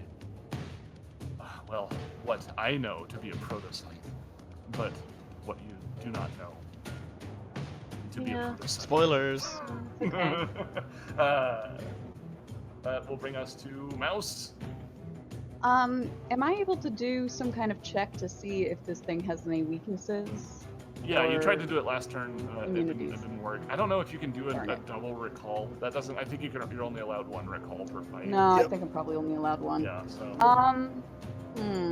You can't just like sit there and keep trying to recall stuff. Yeah, no. No, it's like taking a test, you know. Although, as we all know, Mouse did fantastic on standardized tests. So.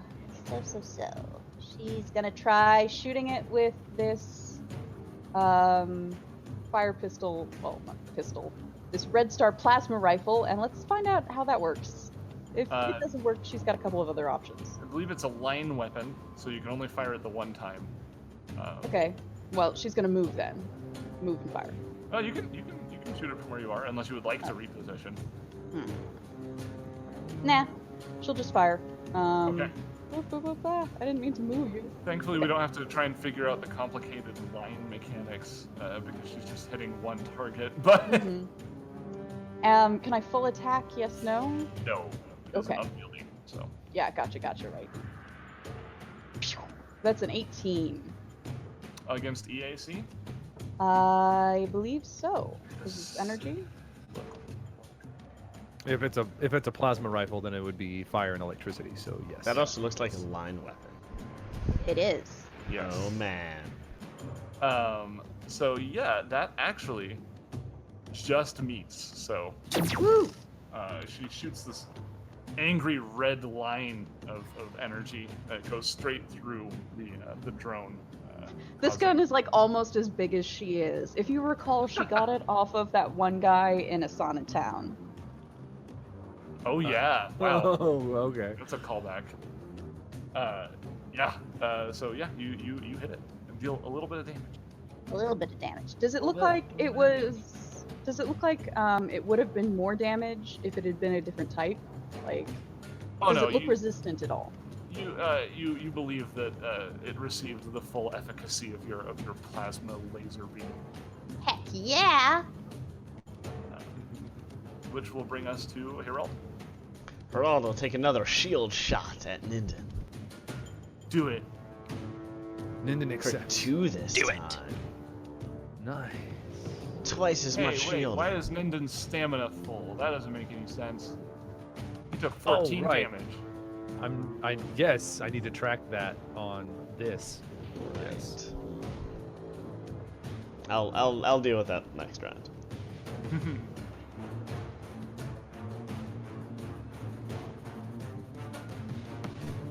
Alright, so that will bring us back to the big beastie here. It doesn't really have much of an option here. It's kind of in the corner.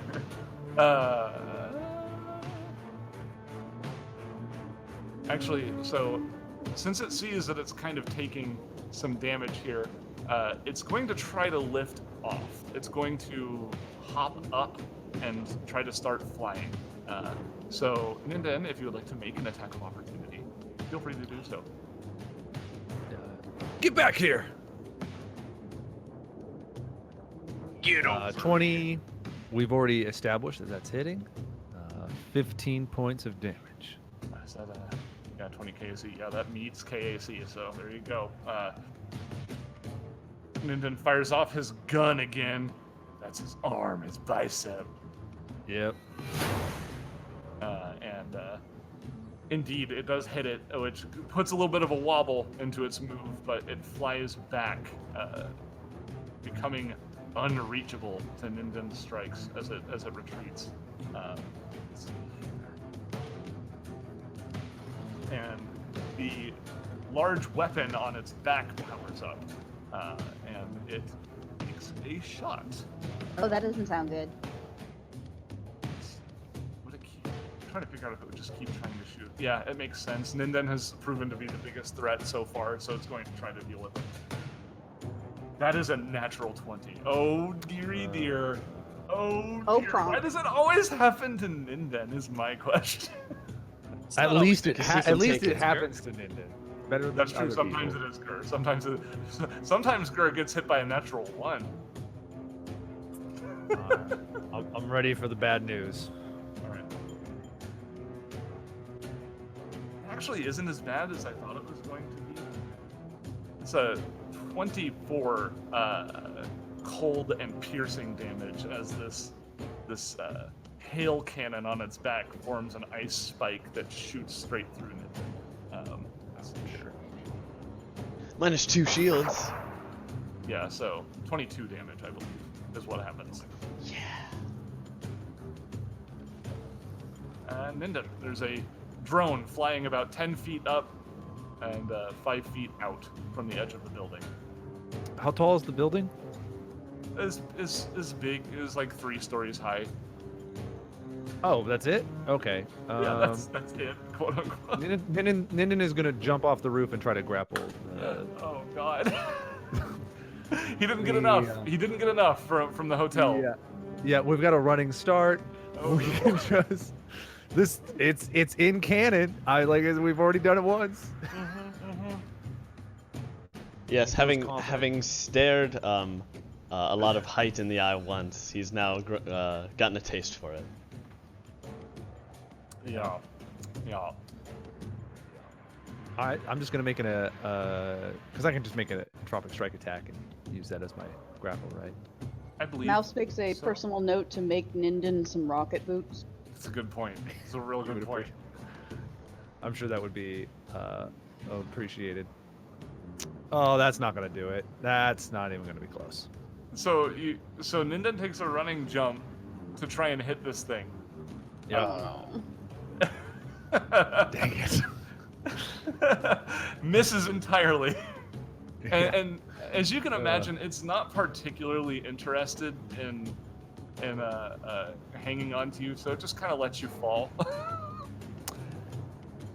Did Ninden just Dang it. Gosh, dang it, Ninden! Ninden! I'm gonna need to make let's see. can I make an acrobatics save to You cushion this can. fall? You can. So like 3 stories, that's like what, 50 feet, right?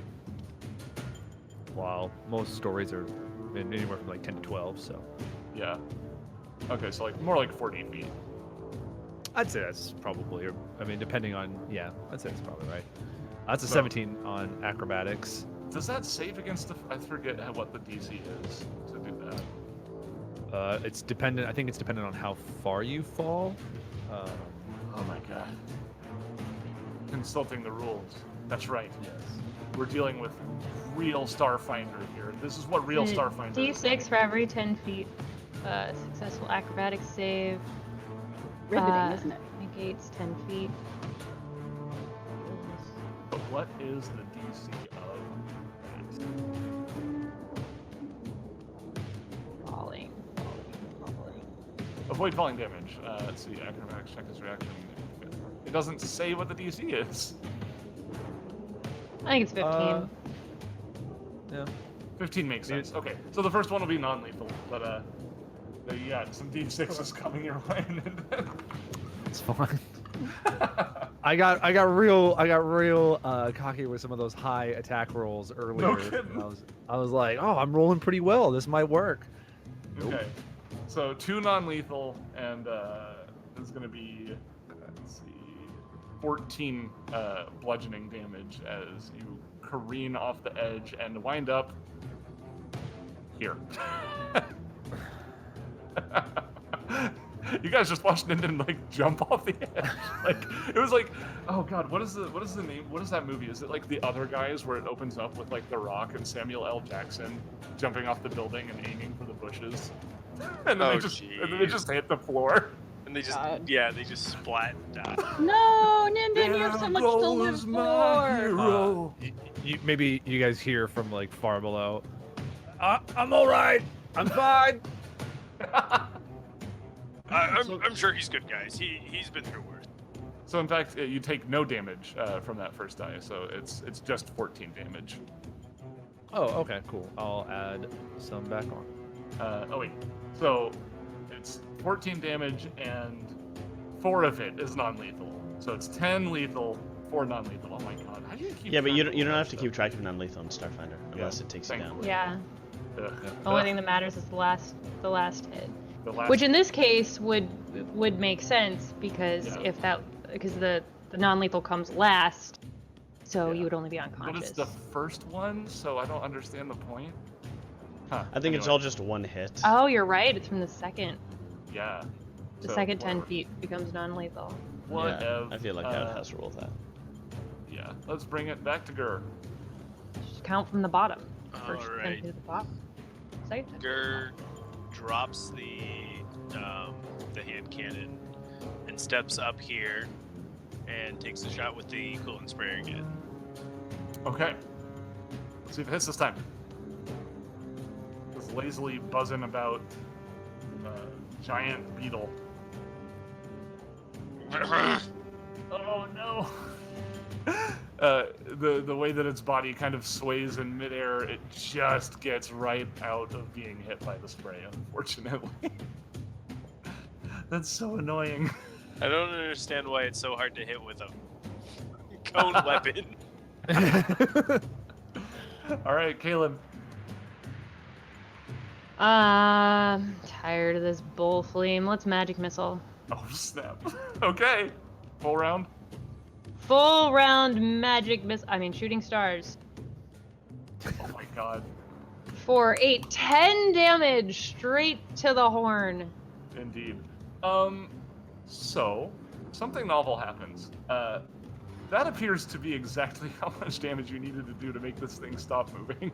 Woo! So Ninden, as you No. Oh no! Oh no! It drops from the sky like a rock. No.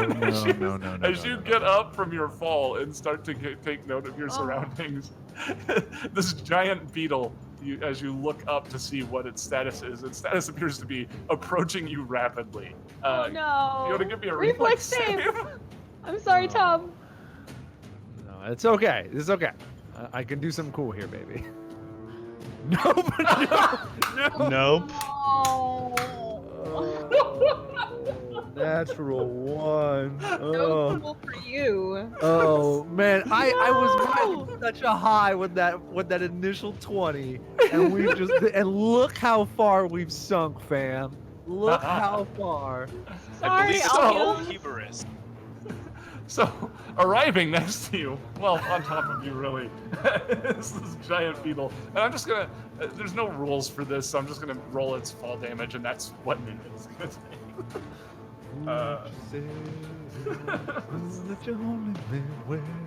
That was gonna be actually 15 bludgeoning damage as this large beetle board falls on top of Ninden.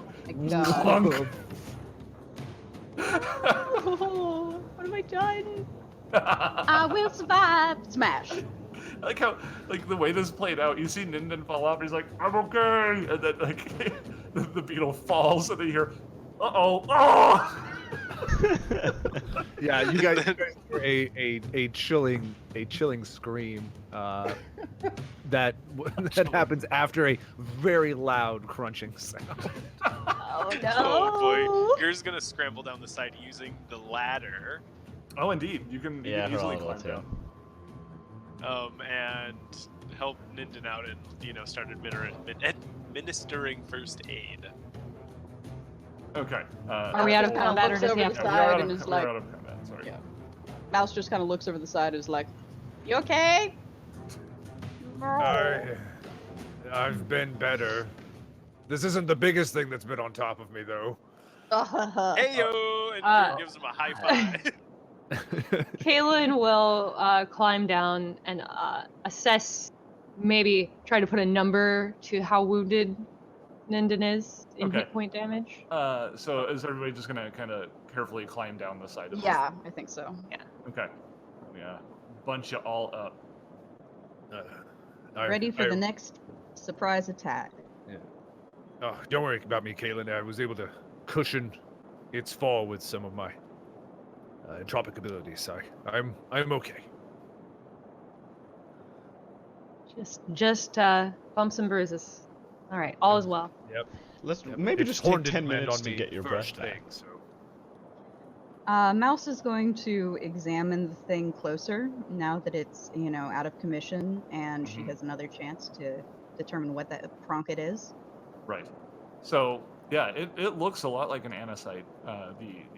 The quote unquote, well, the supposed children of the first ones of Avalon, but it is constructed of whatever strange purplish material most things in this city seem to be made out of. Looking at it a little bit closer, the integrated weapon it has appears to be a Gelid hail cannon, which you believe you could probably remove. Ooh, from we it do if that. given enough time. Hey. Yeah, I'm sure our you engineers want- can do it. Yeah, do you want to help me with that, and you can have it? I'm kind of. How is that spelled? Most benevolent overlord.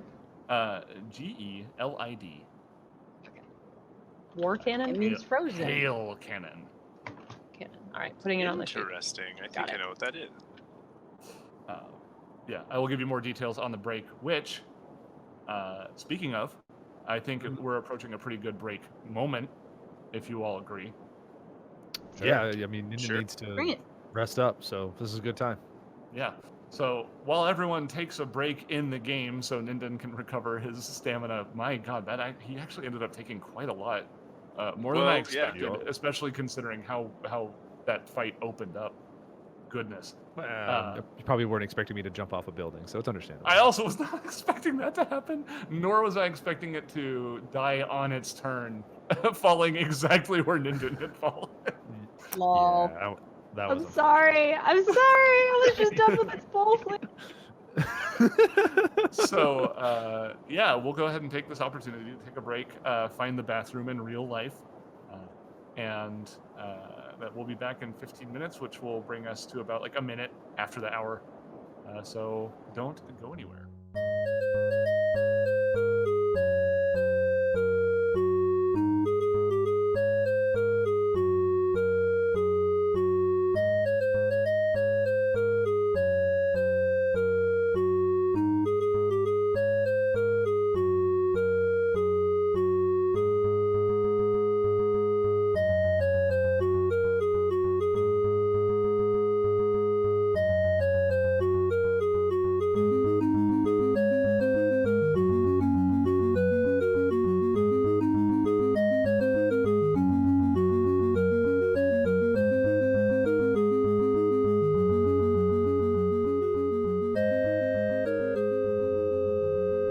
Hello. We've returned. I know that I at least successfully found the bathroom in real life. We had a moment of radio silence, so I don't know what happened with all the others here. I can't vouch for them. I can only vouch for my actions. Though I have learned something during the break, and I was shocked. I don't know how shocking this is to everyone else, but I just found out that Tom is in fact not Tom. What? What? The We have- betrayal! Who we are have you? There's Who an are you? imposter in our midst. Gur saw this coming from episode 1. Top 10 anime betrayals. Indeed. I'm so Who are- sorry. I'm reveal- so sorry to deceive everybody. Reveal yourself. Gur, tear off his villain. mask. Yeah, this is like a Scooby-Doo villain reveal. As I rip off my face. It was old man I'm not- Tyler all along. It was Old old man man Tyler. me. Old Brutal. man me. Yeah, no, I'm it's me, Tyler. And Hi. everybody who's watching this show knows who you are. So like, it wasn't Oh, even that's worth not true. doing the bit. So, That's not true. but hey, yeah, Tom had to be absent this week, and you know, everyone's on the sun, so it's a little bit difficult to excuse somebody's absence because they're all kind of trapped. And Tyler had the funny idea. We came up with it together.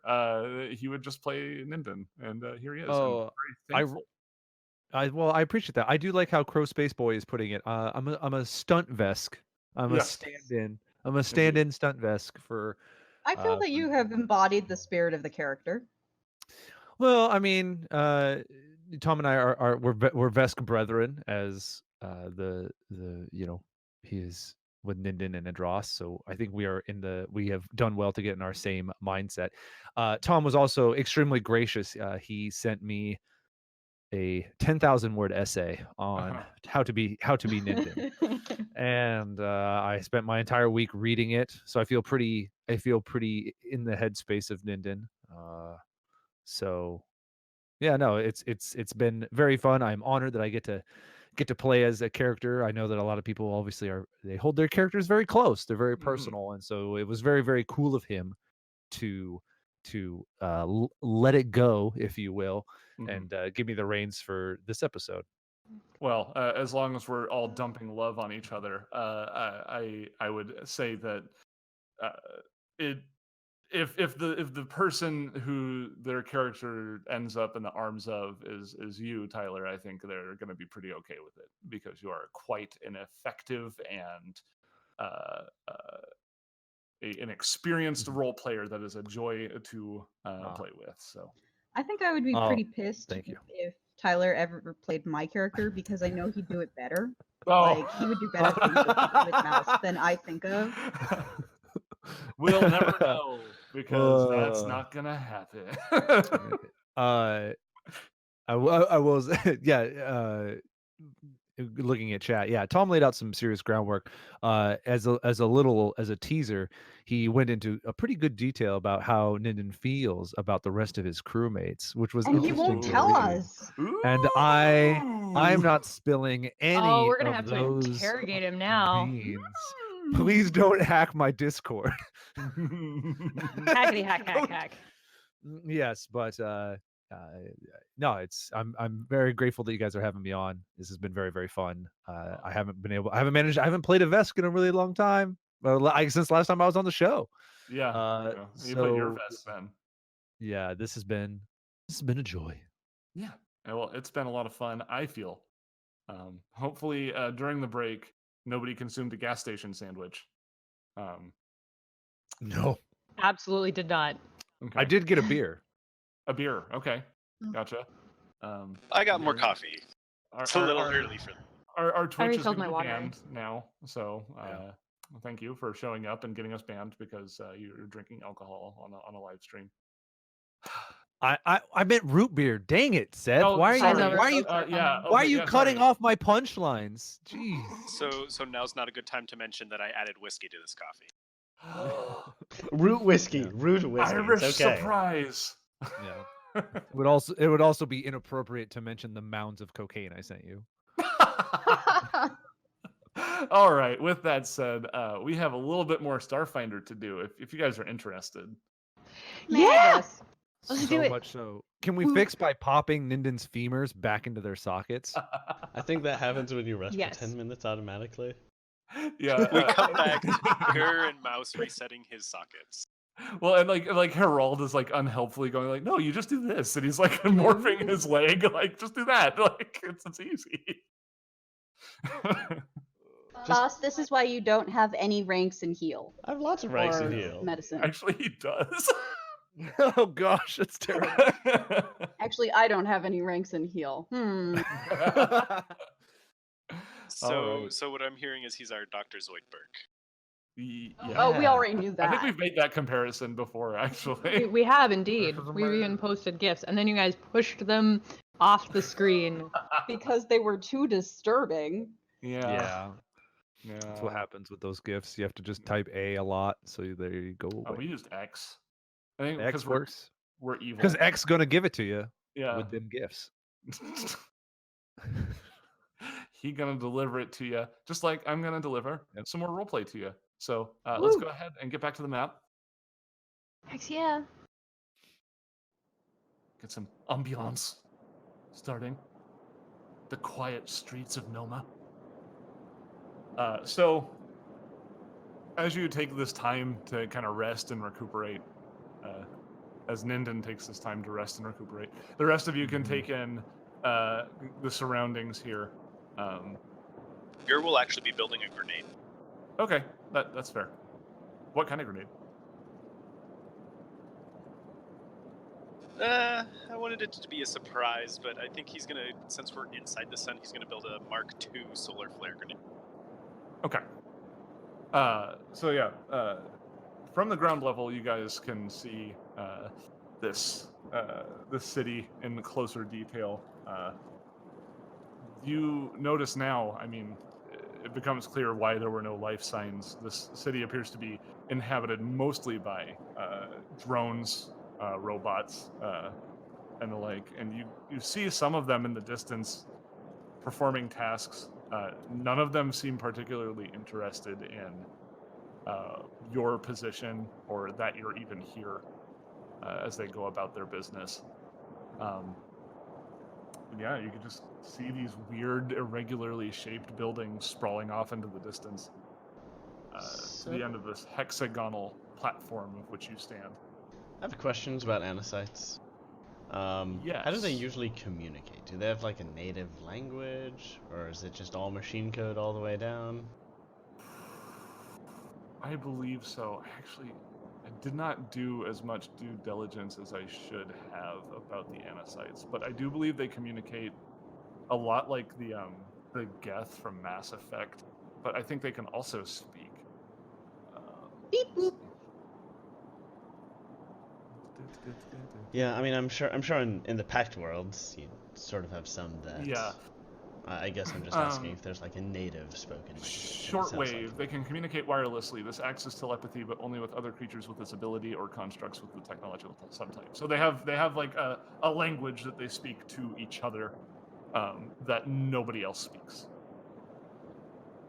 Would you be able to make a Or can even hear. device that would be able to pick it up? There, Translate? there is various equipment and feats that will let you do it. Sure. And I think there's probably a mechanic ability too. Could we salvage something from this drone that we murdered? Ooh. Yeah, you can start to work on that if you like.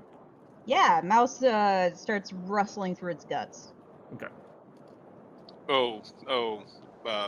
Phrasing? What phrasing? You know what? Don't answer that. Are we still doing phrasing? I just think it I'm would be not. useful for us to be able to communicate with the natives, and I don't see why this has to be a hostile thing. We're not Okay, exactly I'll invading. rip out its brain. Just a sec, boss. Rip. And like you see wires and fluids just like tossed out. It's really rather disturbing. If you're trying to gross out Harald, you fail miserably. Oh no. I mean, I'm not trying. Mouse isn't trying to. That's just what's I'm just happening. trying to traumatize our audience. That's all. Got it. Yeah, I mean, it's just, it's the brutal efficiency of a mouse at work. That's all we're seeing Yep. here. Yeah, you've got the parts, and I'll say that as time advances here on Noma, she can just kind of be idly working on that. Though for the moment, you are standing outside of this large structure. You see that on the outside there are openings. There's no doors. It appears that it's a very open concept kind of building. Well, there's let's poke our head inside. all right. Hello. Ninden will take a peek just around the corner. Okay. Let's see. I have a description of this room cooked up and ready to serve. Okay. You enter into this room. It's above you is a mezzanine. It's comprised of a catwalk that surrounds the interior, overlooking what's ahead of you, which appears to be a small manufacturing plant.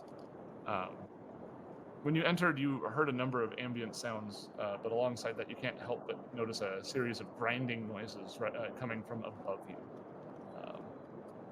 Actually, I have a different soundscape for being inside of this building, so Ooh. let's move to Nice. that. As you step past destroyed robot parts and damaged chunks of the catwalk that have appeared to have fallen from whatever fight occurred here, you enter the manufactory floor. Let's see. You find yourself surrounded by machines blasted by various weaponry, their consoles dark and unresponsive. At the feet of these curious devices, you find even more scattered robot parts. Those of you who are mechanically inclined can investigate these machines. Yeah, see Mouse if just you can get them scrambles to all power over on. Do an engineering check for anybody who has it. Bob, speak to me. That's an 18 for Gur. Oh my lord, Oh Mal. my. That's a Good 35 mouse. for Mouse. It turns out Bob is the name of the machine. No, so some of the machines begin functioning. You can't get all of them to run.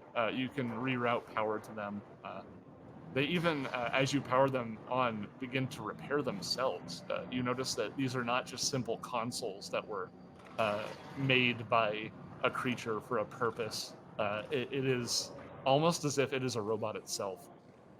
And the machine begins to put itself back into order as it powers on.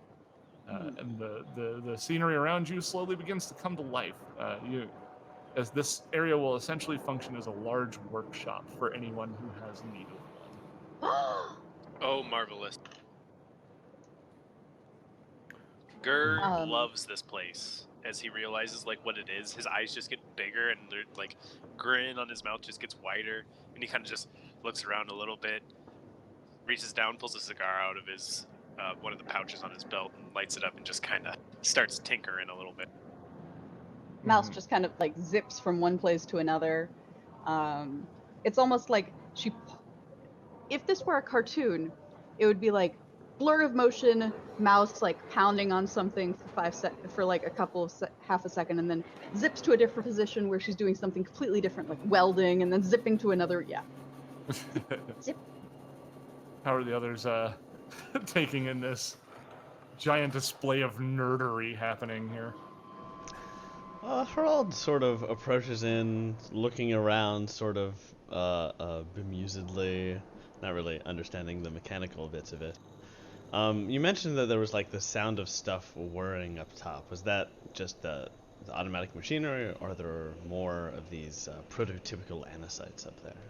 So if Harald aims his camera up to record the ceiling of this large open structure, you actually see happening above you, there are some drones that appear to be picking up pieces of robots and cramming it into a spot on the front of the drone. They look like this.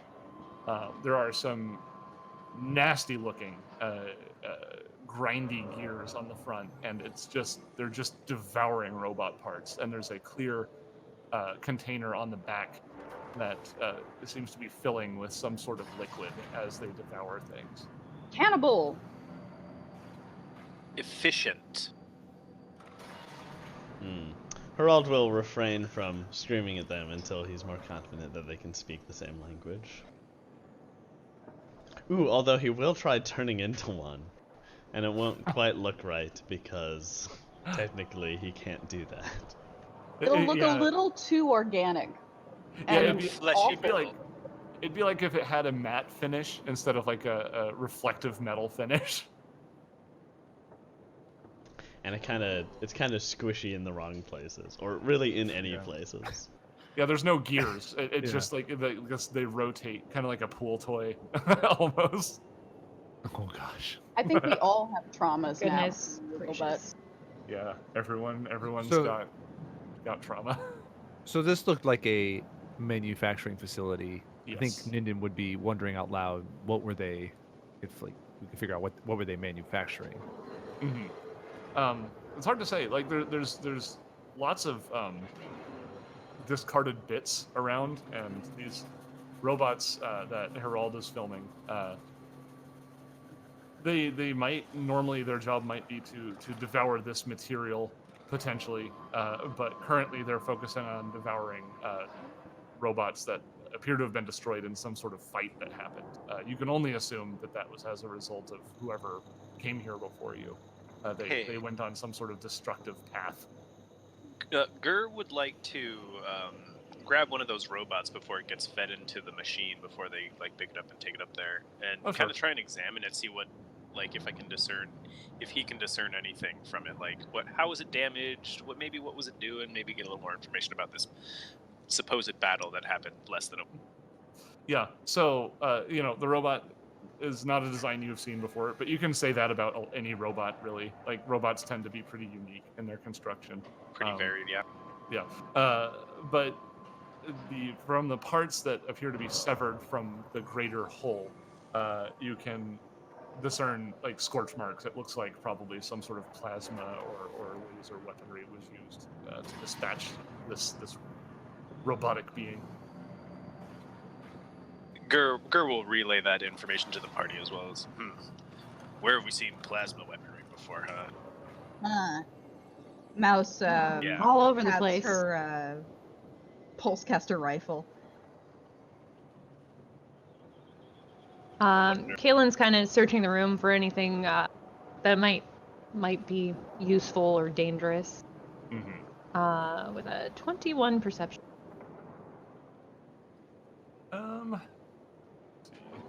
I guess I'll also be looking for any sign of the people who came before us, whether they also came through this building. So something that you've been noticing about the design here is that, as Kaylin doesn't quite notice anything that seems to be useful as she's looking around this room. Herald, as you've been filming, really taking in the visual aspect of this place, it doesn't look like organic life has either ever lived here, or if they have, it's been a very long time. The design of the buildings around you, after taking a look at the beetle robot that you fought and these drones that are above on the catwalk, the designs here seem to lend themselves to that sort of anatomy. A lot of the structures are very angular, very, very strangely shaped, something that you wouldn't expect an organic being to find especially useful, but something that has multiple legs or very specialized mechanical design would find more useful. Everything is cut in very neat angles, and yeah, so you think maybe this is just a city of robots. Is there a bathroom? No. What? Gas in a Starfinder game? Blasphemy. I know. I when I looked at the maps, I was like, oh, that's a bold choice. But, So just to be clear, so this is a different city in the sun, with like the same sort of bubble technology, but the architecture is just totally appears. different. Okay. yes, the architecture is very different in here than it is on the archipelago.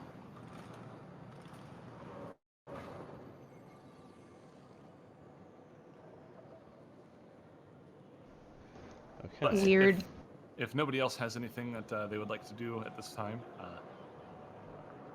something happens. I would like to advance the plot, please.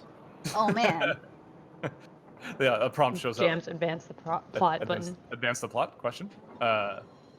So, as you're securing the room and taking in the surroundings, there's a sudden loud clang from the west.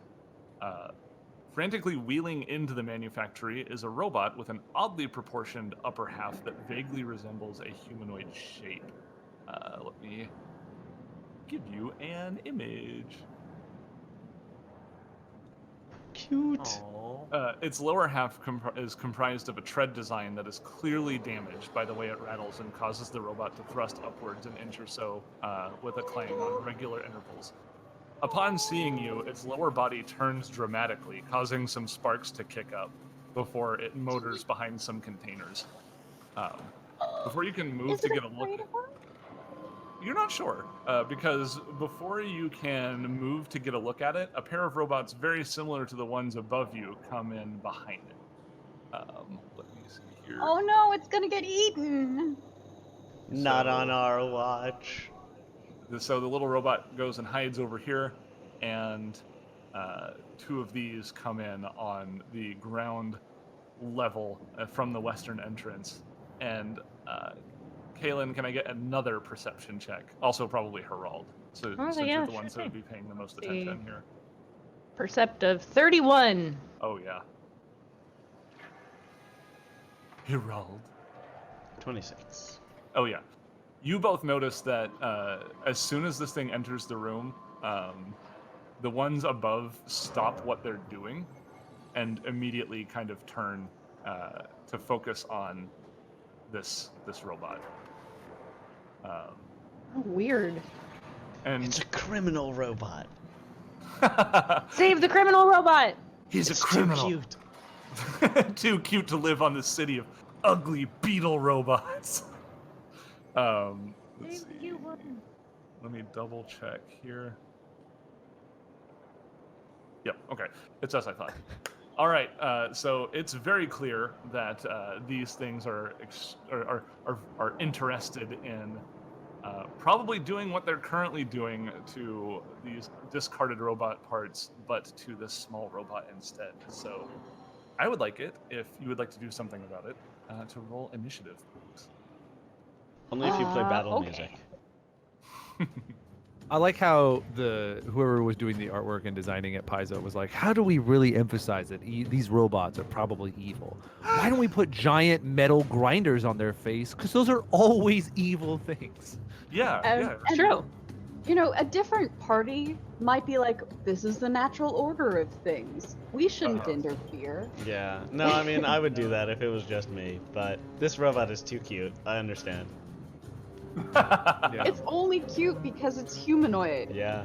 No. Like, you're applying your values. Like as far as we know, that little like humanoid robot is just a serial killer, and it's finally being brought to justice. It's Sure, it could be. Starfinder Wally. It's Starfinder Wally. Wally. And we're just you know, it fucking just occurred to me pranking recently champagne here. that the ending theme to Wally was done by Peter Gabriel. For whatever reason, that didn't click for me. And I thought that was cool because I'm a big Peter Hey, Gabriel Tom. fan. Anyway, sorry. Probably not super interesting for you, but Oh, don't be sorry. Oh, trivia is always interesting, and if you would like to hear more sci-fi trivia, you should follow Seth Loves the Last Jedi on Twitter. You should. Everyone should follow Seth Loves the Last Jedi on Twitter. we're missing You- somebody. You walk into Grr. that. We are missing Grr. Oh, is there a problem? Is the Oh, no. Apologies. I am experiencing roll 20 difficulties. It Okay. just came back up. Hold on, let's see if I can actually access my character sheet. Yeah, Oh, that's no these problem. things Oh my happen. In the God. meantime, there is a link to Seth Loves the Last Jedi Yes. Oh, come on. in Twitch chat for your Yeah. convenience. Yeah. He doesn't tweet often, but when he does, it's a pretty interesting tidbit. It's just worth following. Something that's it's like a wonderful Sunday morning thing to look forward to. Like, oh, Look, I'm just concerned because I'm very embarrassed that people might learn how much I love that movie. I know. Everyone knows how much you love that movie. I promise we're gonna keep it as big of a secret as we possibly can. This is like it's a closed group. Of, You can't see me right now, but I'm shaking. We're not. We're not gonna do that. There's your initiative. Thank you. There's Gur's initiative specifically. Yes. Yeah, let's hope this holds. I have a fun new spell that might be really fun in this room. Let's see. We'll see. Oh, Uh, too far apart. So Oh, yeah, too far it looks apart. like first things first. It's Herald. How strange. I'll ready in action to shield. Oh, I'll get into the center. Wait, no, I've got this. I've got this. I will tell Ninden to hurry. I'll say, busting out a new ability nice. here. I'll say, Ninden, protect that serial killer robot. Ninden did not need too much urging, as he also finds the robot. I mean, it's obviously getting bullied, and Ninden's not going to stand for that. Yeah. And then with my move action, I'll move to the center of the room that I can better get a camera sweep on all of them. Okay. So does hurry mean I get to make a move action immediately, or do I get extra move? You just get a move action right now. Well, so according to the rules, no. I think it's on your turn. What? We can I look get it an up extra move action. on your Yeah, turn. I can't remember if I thought it was I get to move immediately. I think it's I think you move immediately. We can rule it either way. Yeah, we'll do that for now, and if we do it wrong, Okay. then sorry. Ninden's gonna move right in front of this little robot and take a defensive stance, trying to use body language to show that he means to protect the little guy. It looks startled, but it does not continue to run. So, cool. Sorry, I'm doing some additional notes here. That's okay. I'm looking up all my Vanguard abilities. So I thought you knew them really well, Tom. Oh wait, we're not doing that anymore. That's over. I'm looking at nice try, Seth. I'm looking at all of my mechanic abilities and going, yeah, no, I just completely was not planning to ever have to repair a robot. So, All right. So. That's a drone mechanics plan. Indeed. So this one of the ones that came chasing the robot continues on its course and finds itself instead contending with a large Vesk, an organic. What is this organic doing here? It will attempt to use one of its big grabby claws to grab you, Ninden. Ha! Good luck. Does a 24 hit your KAC? Ah, well struck. It grabs you, Ninden. Let's see. The act of grabbing you does, let's see, 12 slashing damage with its arms that are not designed to gently handle things. And you are now grappled. That's mighty unfortunate. So A bad day is what that is. will bring us to Ninden's turn, actually. All right. Grapple let me- back. Yeah, I might have to try and take control of this grapple. Mm-hmm. Give me a second while I look at. What I Remember look that up. that's like a -8.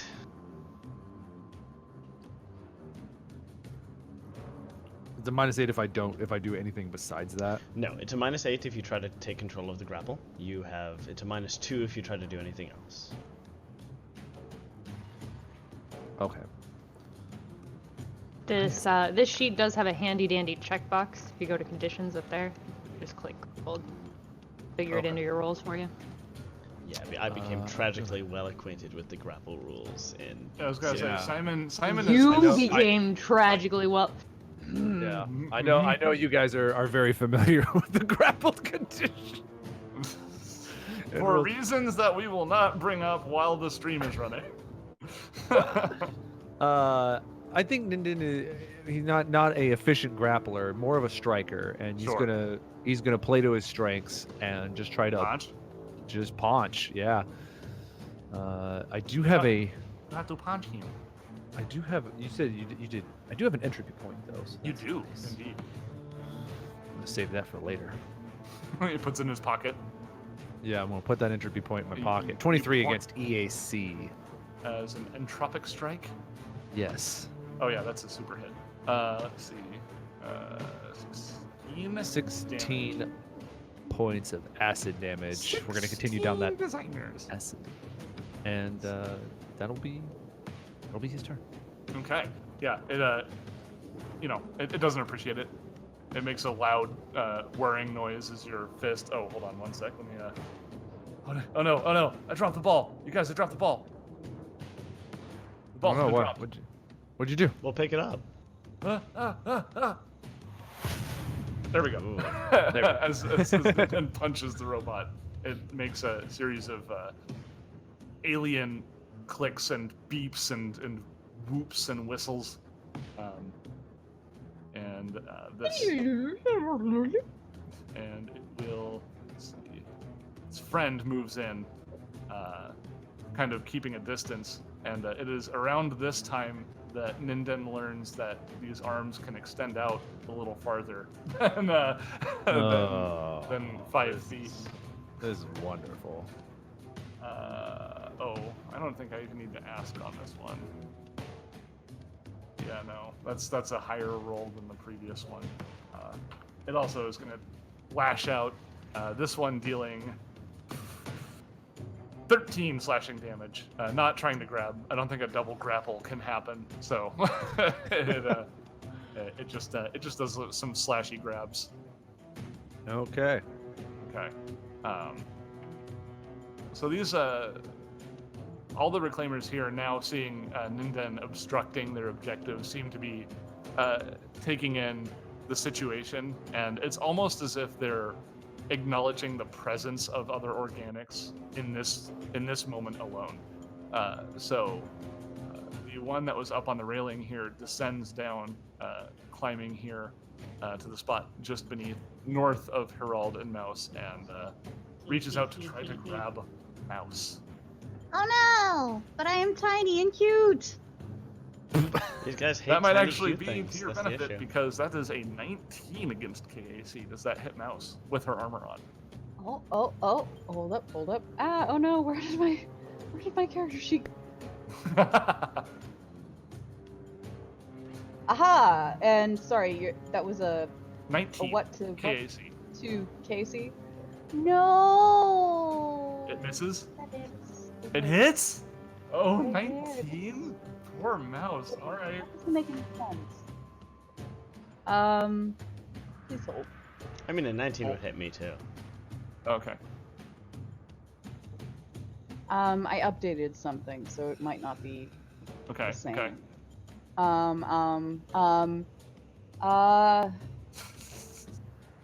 Of course now it's not loading at all. No. So how long has it been since somebody's had some garden salsa sun chips? Long time. I've never Oh, had wow. any. Too I long. refuse to I'll acknowledge never this. have them. Nope. Yeah, that totally hits. Okay. So mouse is going to take 10 slashing damage, and now you too are grappled. Oh no. And that will bring us to mouse. Why I oughta. I believe you can still shoot while you're grappled. Oh, I can still shoot? Well, then she just I think- shoots it. But I think that would trigger an attack of opportunity though. So. Yep. Oh. Your sword won't trigger an attack of opportunity though. That's true. Oh wait, Can no, you- I've got a can plus 4. technically I've got move? mobility. I took mobility. Plus 4 bonus to AC against attacks of opportunity. Oh, that works. Can you actually? Only Only- when you're moving. only I cost think. Oh by- yeah, moving. it's yeah. Darn it. If you move while you're grappled, can you can't. move while you're grappled? You can't. Okay, I didn't think so. Cannot. But the grappler Ooh. can move while they're grappling you, right? Yes, but remember that the grapple ends at the end of their turn. They are not grappled. Okay, that's weird. I mean, they have to either make it realistic or good gameplay-wise. They cannot have both. Yeah. Grappling is complicated. So in real actually, I'm life. gonna say just because that doesn't make any sense rules-wise, mouse is not grappled. She's just been Yeah. Oh, I'm pinned. no, just hit. Oh, You were hit. hit by the Okay. Yep. Awesome. You're not grappled, Fantastic. it's worse. Oh, well, nah, no, that's it's a fine. joke. It's a joke. That's not. Yeah, you're not grappled. You're pinned. You're helpless instead. No. Oh no! Coup de grace. No. Mouse, Anyhow, Mouse is you are not gonna- impeded in any way. However, you are in the robot's reach if you try to do something that would trigger an attack of opportunity. Okay, well, Mouse is gonna There you move. Okay. Am I out of the whatchamacallit now? Yes, that would trigger an attack if you don't do a 5-foot Bring it step. on. Bring it Okay. on.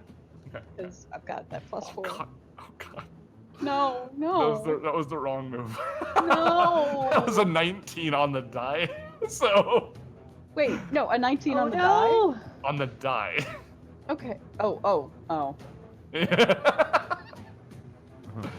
You don't want to know what that amounts to in terms of No, I what don't. the Just, result was. just give me my data. Just give me It's a- my damage. It's another 10 damage, unfortunately. Okay. All right. I'll take it like a man or like a mouse. Hmm. And Mouse will shoot with that Gelid hail cannon that we Good. took. Oops, it doesn't seem to want to think that I'm proficient. Attack roll. Dex. Yes. So one mentioned Seth. So grab doesn't mean that they automatically grapple on hit. They only grapple if they do 4 above CAC. Yes. I can tell you that the one that hit Ninden did so sufficiently. Got it. Does a 16 hit? Yes, it does. So let's see. That's a That hits hail its cannon. KAC? Yes, it does actually. Holy cow. Yeah. Let's see. This is a cryo. We'll go with this. Ooh, I like. Yeah, there you go. Deals So- 8 damage. Is that it? It deals 8 damage. It should do more. It's a 2d8. It rolled. Oh, but it's not adding my Plus, dex. yeah, it should be adding your deck. No, Not dex, but your level. not dex, because but you're your level. specialized. Yeah, so Yep, just add so 6 more damage. Just to 6 that. more damage. So that is Cool. total of 14 damage dealt to Reclaimer Red. Nice. which is Tyler's Power Ranger character, I believe. I am Cinema Red. Oh boy. All right, Gur, it is your turn. Gur is gonna wheel around with his coolant sprayer. Mhm. He's gonna draw that. And are these two, the green and the blue, are they within range of a 20-foot cone?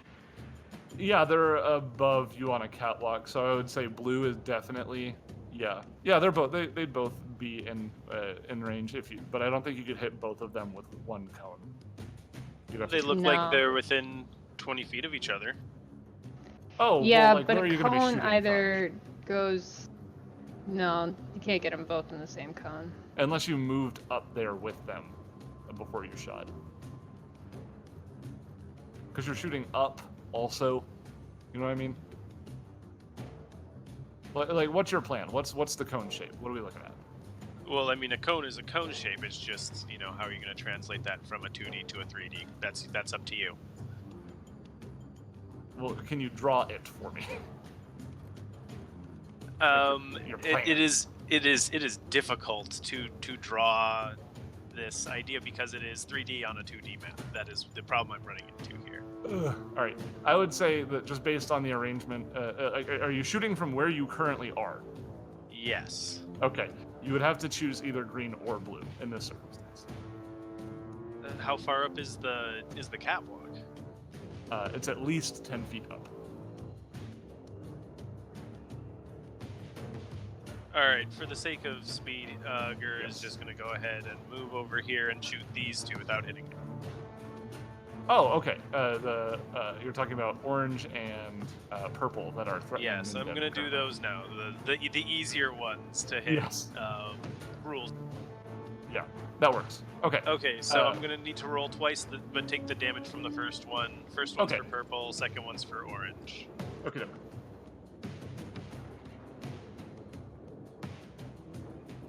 Ninden appreciates the backup from his good friend Gur.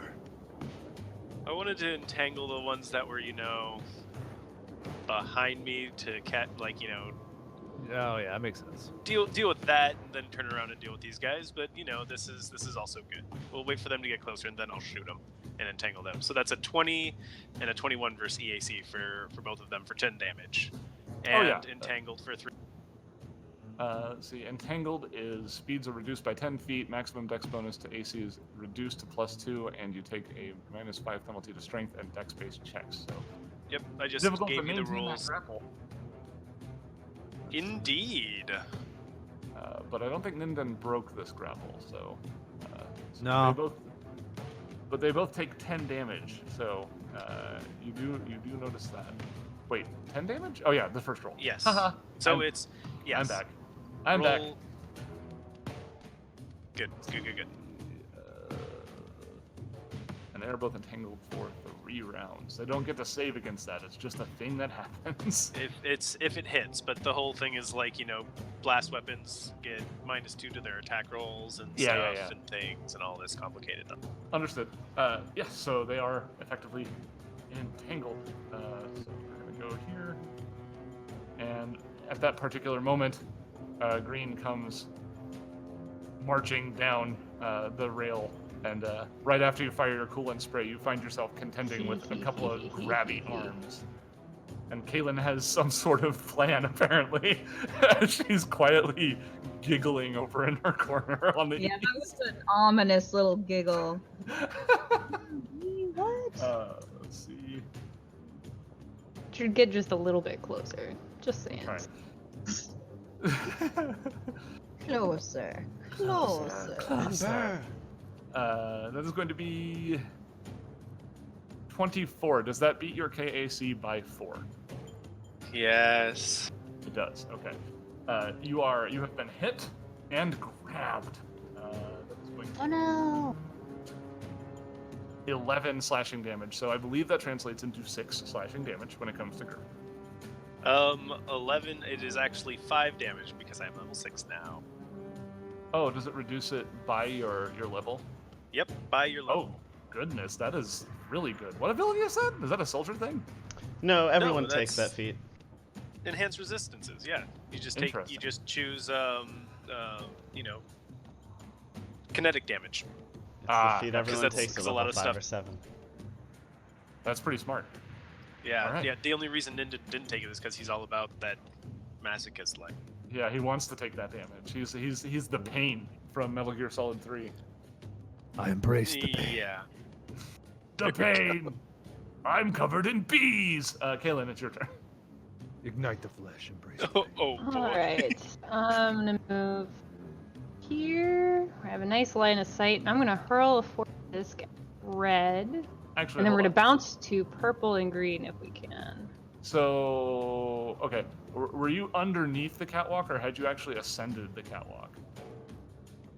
Oh, I thought we came in onto it. No, you were on the ground level below it. Oh. The map's not super convenient in that way. No, it's not. They're up above though. The ones that yes, are on they're the on the catwalk. Yes. This one is on the ramp on the south. The one that is by Gur is on the ramp. and All right. I This will one is be. still up on there. All right. I'll be here for convenience sake then, so we can keep track Okay. of where's where. Yeah. And then I will hurl my force disc at red. Oh dear. Bounce to purple and green. I This is cannot gonna bounce get- back to orange because green didn't come close enough. Damn it! Bronk it. Just don't miss gonna that get- first roll. Does a 16 hit red's EAC? It sure does. And that's 12 force damage to Moon that Tiara one. magic. Um, I was thinking Captain America, but Yeah, actually, no, Captain America is more accurate, but Moon Tiara magic is funnier. I do. I love it. I I'm love the just idea gonna of hit- Kaylin just having randomly Sailor Senshi powers. I'm just gonna hit this again. The damage is The same. well, it's a d6 less, so we'll just disregard the last one. Okay. So this one's to hit blue. That'll hit. Oh, that definitely hits. 4 less than that is gonna be 7 damage, Okay. Okay. So. and then purple a takes- 21 to hit, and 6 less than 11. It's 5 damage to green. Is the third one 2 dice left, or still just 1 die? No, it's just 2d6 for each additional target. The first one's 3d6, and then after that it's 2d6. Oh, and so green. So green took 5 damage. Mm-hmm. Of course, the one that the last die is the one that rolls the highest, right? Yeah. Of course. Oh, What are you gonna do though? throw more horse discs. So what happens next is blue here up on the catwalk will come scrambling down, utilizing its climb speed, and it will actually put itself right next to you, Kaylin, and it's going to try to grab you.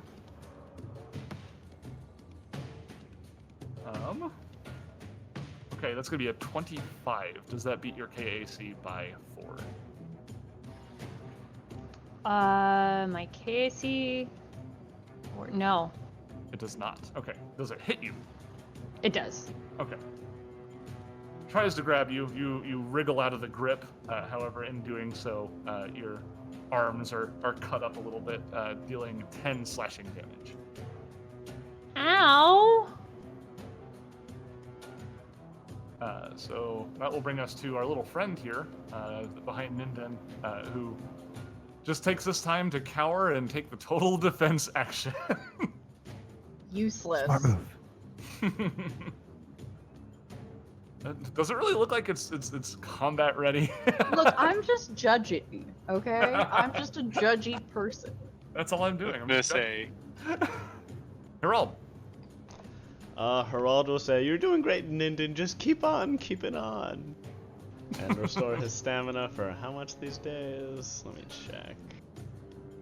How much am I restoring these days?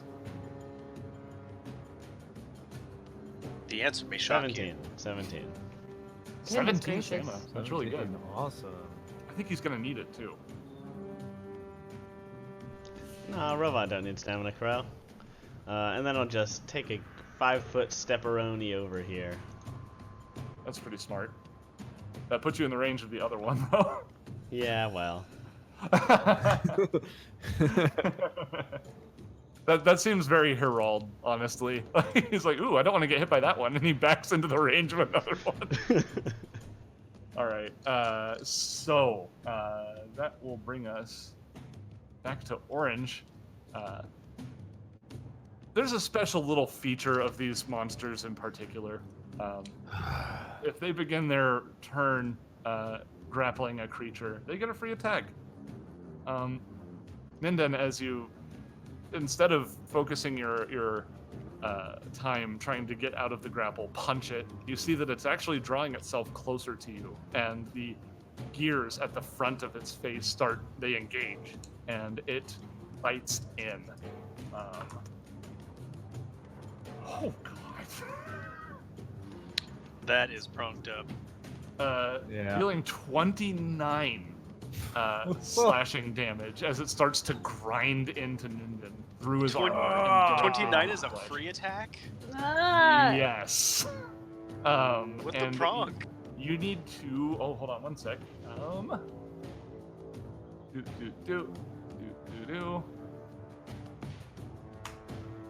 Gotta look up a thing real super quick. Oh, I don't like that at all. Boy, I'm glad Harald helped out with some of Ninden's stamina, because that all went away and then some. All right. I only get to do that once per fight. So. Let's actually find out what happens. We're gonna get some body horror going on here. Ooh. Okay, this one's pretty general. It just kind of bites into somewhere in the torso. It doesn't hit anywhere in particular. This is a wounding effect, but because of what it rolled, you don't get a save against this one. Ninden is now bleeding. Oh, for the love of Mike. Okay.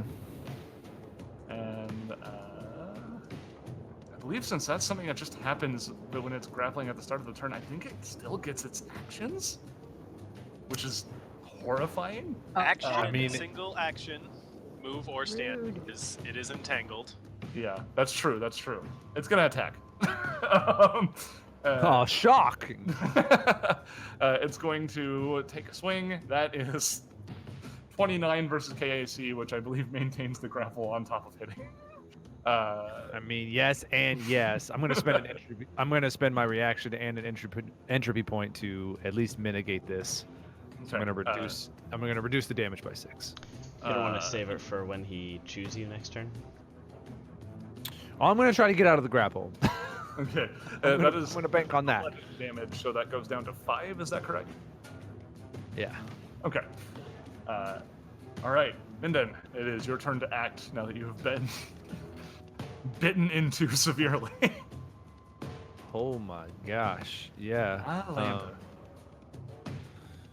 I guess I'm gonna try and break this grapple.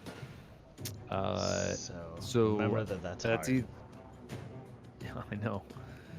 But I can't take too many. I mean, I don't know how much health these have. I could try. I guess I could grapple as murder.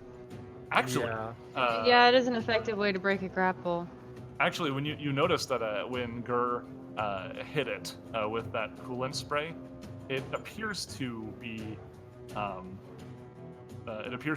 breaking down. Like it looks like it's gummed up. And, okay, so maybe just effectively bloodied. Nice. You need to tick down his entangled timer as well. Oh, that's true. Thank you for reminding me. I don't suspect that it's gonna keep the entangled timer for. I think it's gonna have the entangled condition for the rest of its life. I'll just put it that way. I sure hope so. okay. Yeah. Yeah. I think maybe at Harald's behest, Ninden will agree that maybe just trying to nuke this thing with as much entropy will be the better source of relief from this grapple. Can I make a double attack while grapple? You can, as long as you're using a one-handed weapon, but remember that you have a -2 to attack, so a full attack is slightly It's gonna be less -6 advisable. for each attack. Yeah. Is against CAC. These things are kind of easy to hit. Yeah, maybe worth it. Rule of 13. gamble. If you think you can hit on 13, it's a good idea to full attack. Let's try it. It's stupid, but All right. Go for But it. that's Ninden all over. yeah. It is. Let's see what happens. Let's see what Wow. happens. Burning them up. 1916. I'm 1916. gonna do it anyway. Oh, 1916. And that includes the -2, yeah. So in a brutal 1-2, that first attack actually breaks. It stops functioning after that first hit, and the second one is also a hit. By the way, even with the -2. Nice. Nice. So I like to think he like uppercuts it, and like the lights go out for a moment before he follows up with another one, and it scatters into pieces, like much like a shotgun, as it just flies over to the south and scatters like so much detritus on the floor. So it is quite dead. Good. Woo, 4 to go. Yeah. Ninden lets out a triumphant roar. and as he does so, the one that to his east comes up and tries to grab him. It can only move or attack. Oh, right, you're right. But it also has reach. It moves up. And its timer ticks down. It does. I was in the process of doing that. All right.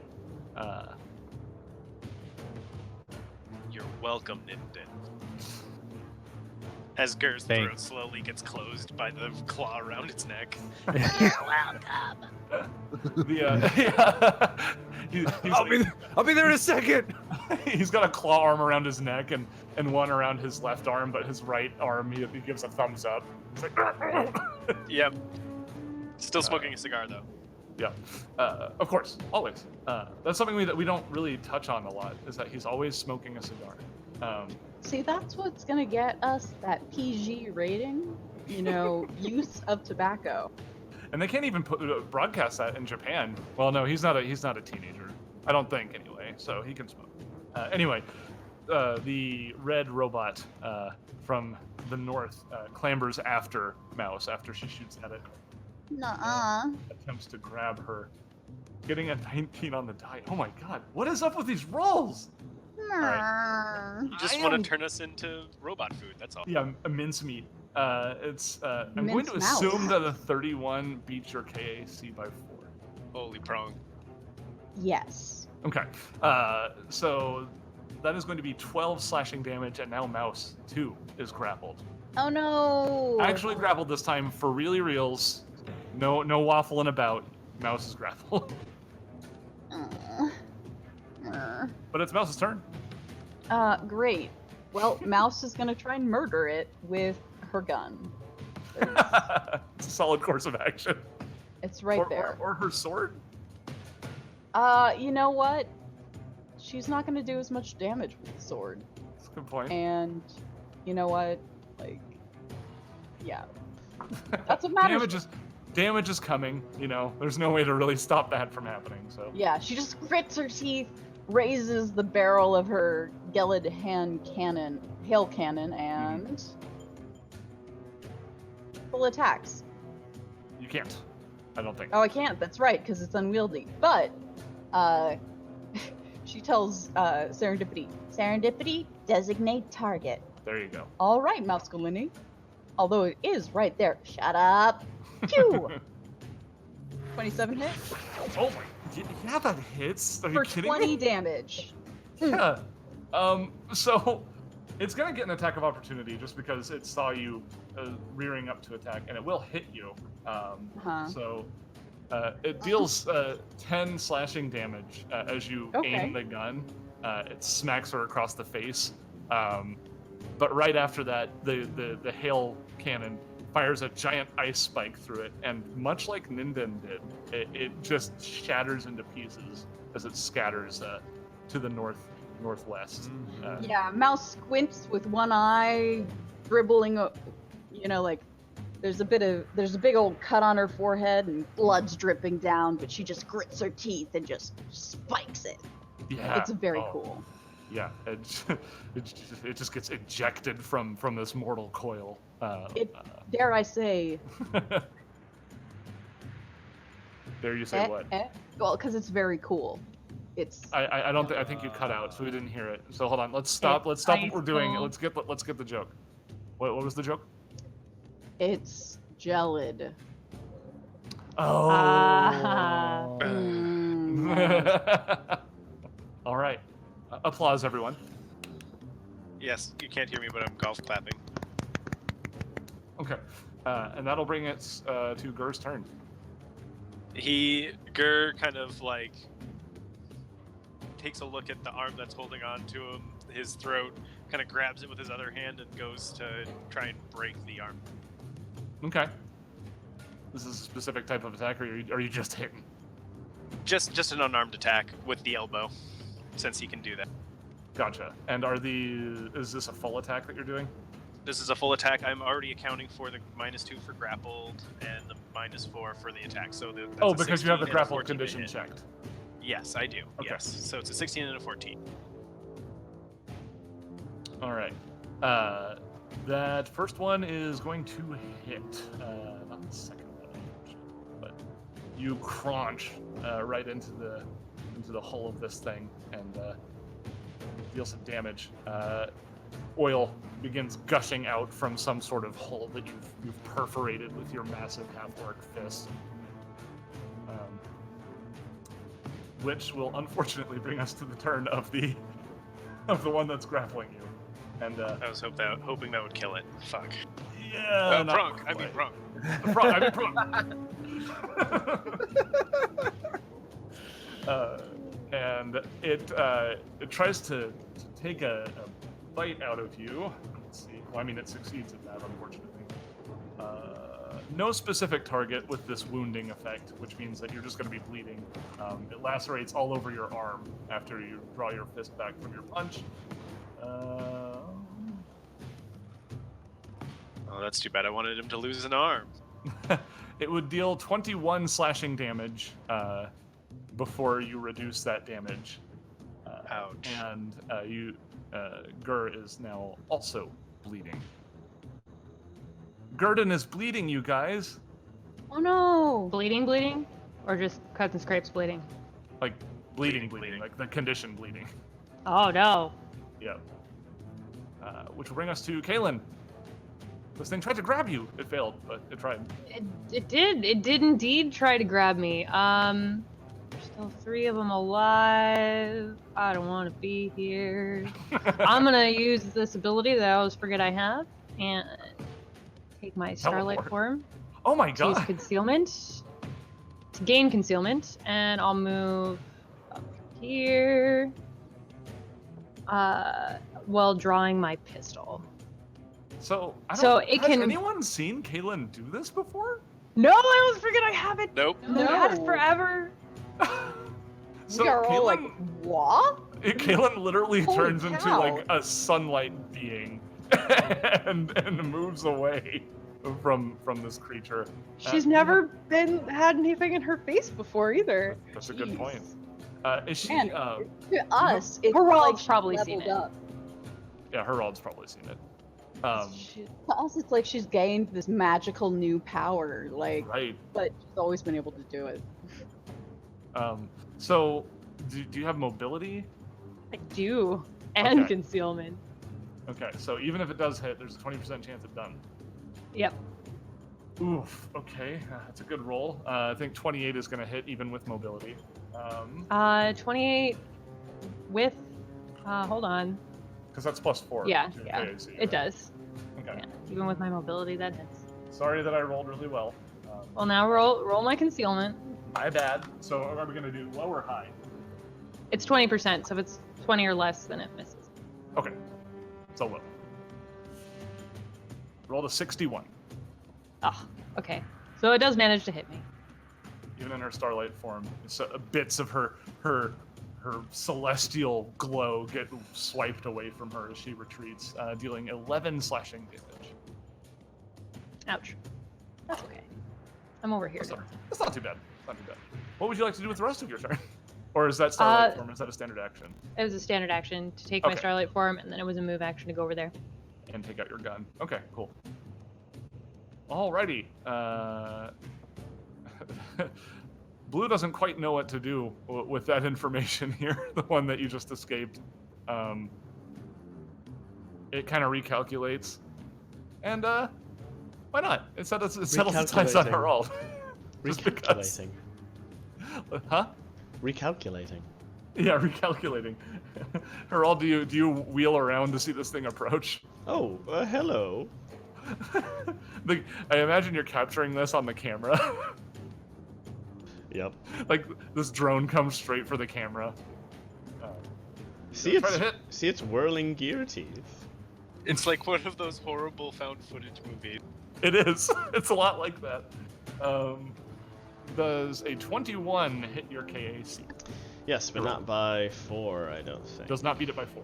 So it tries to grapple Herald, fails to do so. 21 exactly beats it by 4, sorry. Oh, it does? Yeah.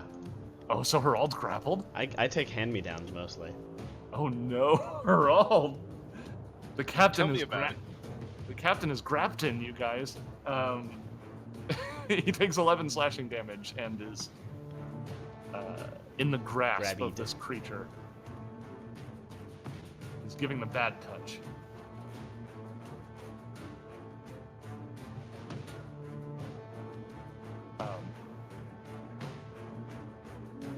I believe will bring us to our little tread friend here, who just cowers. He's just cowering. We'll go back to Herald. Herald will say, Gur, I think you're doing just fine, and when you finish with him, you should work on this one, maybe. That restores 17 stamina to Gur, and as a move action, I will be unable to move. Choking, just. Oh, you're right. I am fine. Blood, blood, blood. Speaking of blood, blood, blood, hey, Ninden, on your turn, you bleed.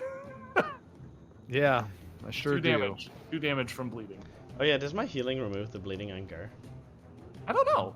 I think Does it does. I'll look that up. You need to make a medicine. You can make a medicine check to No, but I think just healing stop the also bleeding. does it.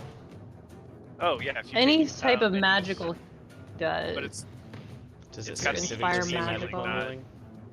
not Yeah. as. Okay. So you Let can't. me know when you just- guys are in the hit points, and I'll.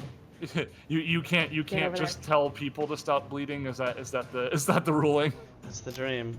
Yeah. I looked it up, but that Okay. sounds true. That sounds reasonable to me. I don't think you could just tell somebody to suck it up, Buttercup, and then have their wounds close. all in Starfinder your head. sacrifices It's all in realism your in head. many different ways. I It's wouldn't 'cause be it's too all surprised. in your head. Yeah, the bleeding. That's not really there. It's you know, it's somatic bleeding. All right, Ninden, what would you like to do about the purple one? Yeah, Ninden sees two of his crewmates and friend in a bad situation, so he just wants to get rid of this one, almost as an afterthought. Just gonna try and strike twice so he can move on and help out elsewhere. No longer grappled, so this should be. I think that's gonna be 2 hits. Damn! 18, 26. Oh God, much like the last one. So he opens it up with one strike, and then this is how I like to picture it. I like to think that he like stuns it with a left like hook or something like that, and then he just completes the motion, whirling around and hitting it with his tail. Yeah. Like that's how I see it, because it is absolutely decimated, much like the other ones. Perfect. Yeah. Just like an angry iguana, he smacks it and it just shatters into pieces. Freeing The him up. angry iguana. Have you guys seen an iguana do a tail slap? It's awesome. Crikey! Hey, Mouse, it's your turn. Oh, hey. Oh, I'm gonna help out my good friend Herald, who maybe will return the favor, because I am in a bad way, but that's okay. I'm not in a super bad way. 5-foot step. Because let's just be. Oh wait, no, I need that. I want that designated target. It's busy with Herald. I'm gonna designate target. Okay. Second verse, same as the first, and she's gonna hit it with her Gelid Hail Cannon. The one that's she's in point blank with. Yep.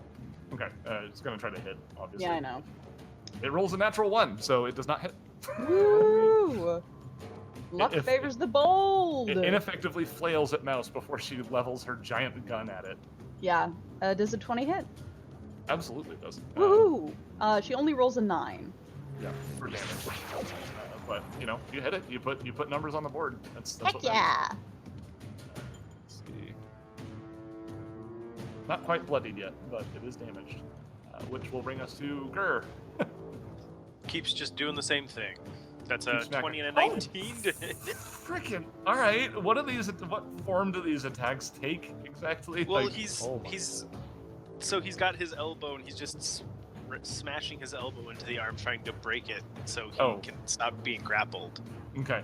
So we'll say the first one breaks the arm off, and at that point, what does he do?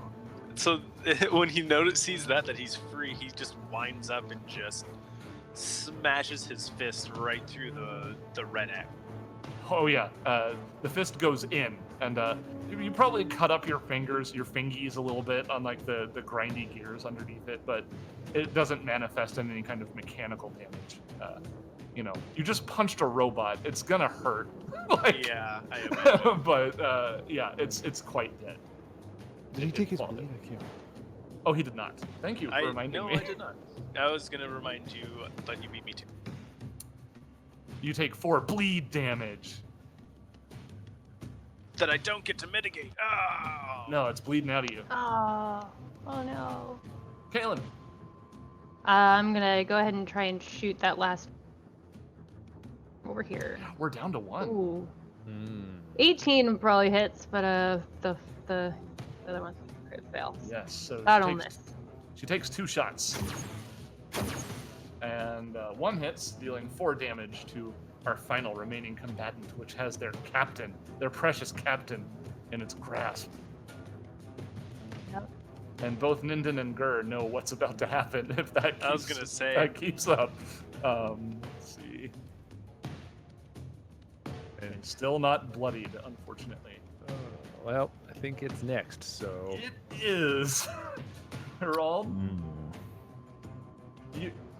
You know, just because of the nature of your body, you're kind of like saltwater taffy as it finds a spot and just kind of starts reeling you into the gears. Oh yeah, It starts like spinning, and I start wrapping around. Okay, this is a like wound an egg effect, beater. and I didn't get bleed this time. I got vital organ. Oh no! Oh no! So I need you to make a fortitude save, Herald. I assume I also have damage. Yes, that's coming next, but I want to see. Oh, you're good. Very nice. Oh, good Ooh. timing Suck on your that vital nat organ 20. back up out of it at the last second.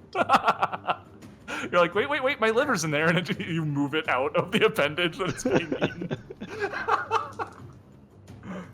Oh, jeez, that would have been really bad. Oh, God, that's a really bad one. Con damage. It's Yeah, no joke. that's not good. That's going to be 22 slashing damage, Herald. At the end of the day. Alrighty. Um, Hold on, Our does me little- also get an attack? Oh, you're right. Silly me. What was I thinking? Such a goofball. You know, Silly robot. You have 2 attacks. such a goof. Why would you remind him of that? Don't worry, they actually both miss. I rolled horrendously low both times. I don't even need to ask you, so you're good. Little cute robot peers up from behind the railing to see what's going on, but does not do anything else with its turn. Bringing us to Herald. Herald feels right uncomfortable. But he cannot restore his own stamina. No. Can restore mine. Yeah, have you? I feel like you're not in that much danger. Okay. If I do that, okay. Here's what I will do. I will full defense. My body just turns like really. I just like concentrate and make my gooey body slightly less viscous. Yes. Herald used Harden. Yes. I use Harden. It's probably not effective. We'll see. That's his whole turn then. Total defense. That's my standard, yeah. And I throw away my move as is typical. Okay. Ninden. Oh, actually, yes, sorry. Much better idea is to squeak out at Ninden, "Ninden, could you get over here, please?" to give him a move action. Oh, okay. And there I you go. do not use Harden. Yeah, Ninden immediately rushes to the aid of his captain, and seeing as he's in position, Ooh, if you want to hold until I can move, we can fight with flanking. Gur yells that to Ninden as he runs by. Flanking buddies! Ninden nods at you, confirming, and he gets in position, and then holds. Okay. And then that will bring us to Mouse. All right. She's just gonna shoot it. Sounds about right. It's already used up its. No wait, it hasn't. It has its attack of opportunity again. Yeah, and it would have didn't use used it on as Ninden. Ninden moved in. Probably. So we'll just do that real quick. We'll resolve that real quick. Sorry. Sorry, Mouse. Ninden. It's okay. No, it's gonna be 14 against KAC. That's a total miss. Suddenly, I'm rolling like garbage. So you guys. Woohoo! I don't believe Yeah. Ninden took his bleed damage either. It hasn't been his turn yet. So That was 15 hit. Herald. Yes. 15 does hit. Yeah. for- KAC? KAC. He gets Ooh, 14. wait, actually, that might not. Hold on. Oh. I forgot that that's not an energy gun. It seems like an energy gun. You know what I mean? Yeah. Mm-hmm. Yeah. Um, It's I know. both cold and piercing. yeah, but it manifests in the form like it shoots a spike of ice is what it does. So, yeah, So that's actually just a miss. No. The way DAO rules work is if it deals any sort of kinetic Any damage, sort of kinetic damage, it's always deals. KAC. Hits Ks. Yeah, it's just like Sorry, it's the reason, and I understand that, and I know that, but in my head, like it's just like an ice beam.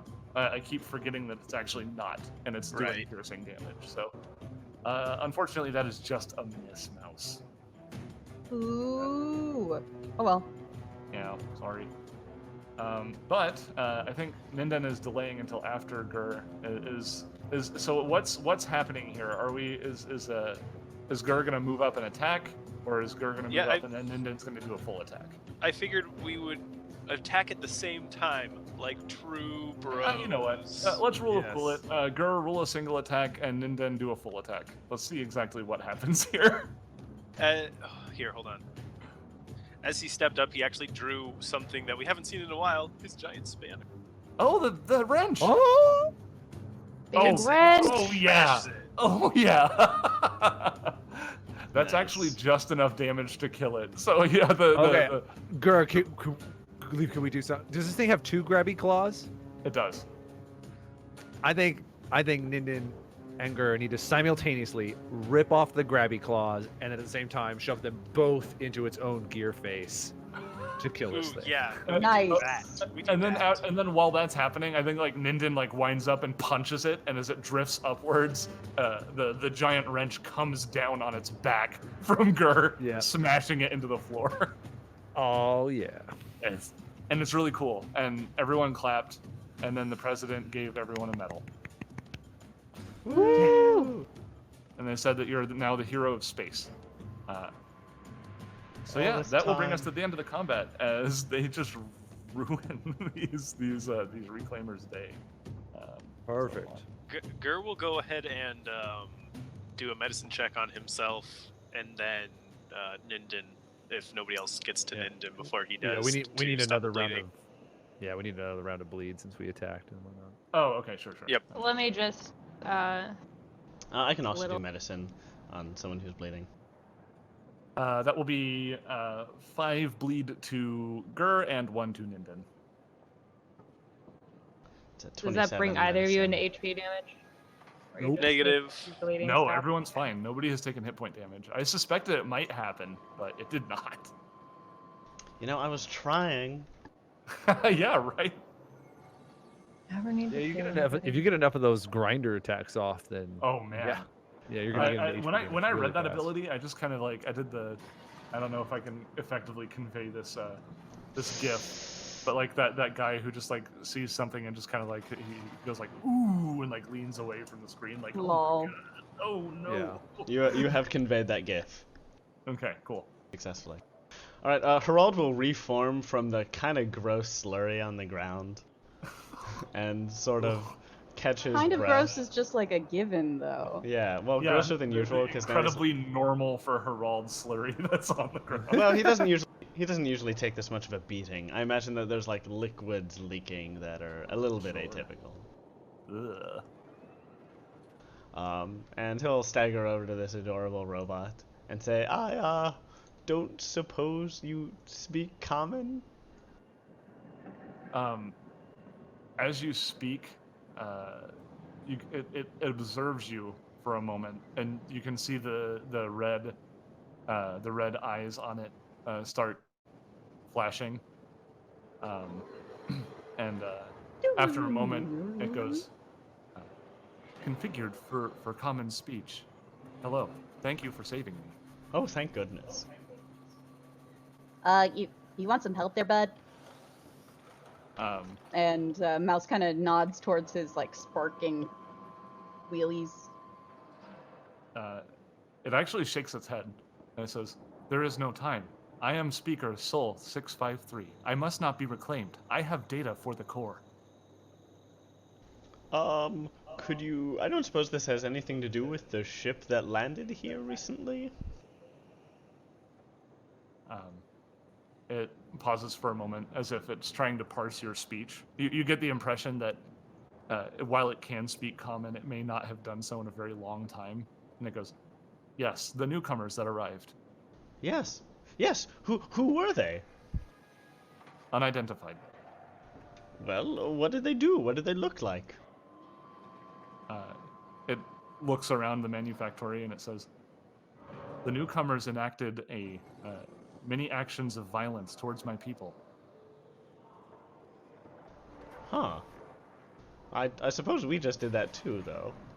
I mean, didn't also, like, your people almost enact violence against you? Just saying.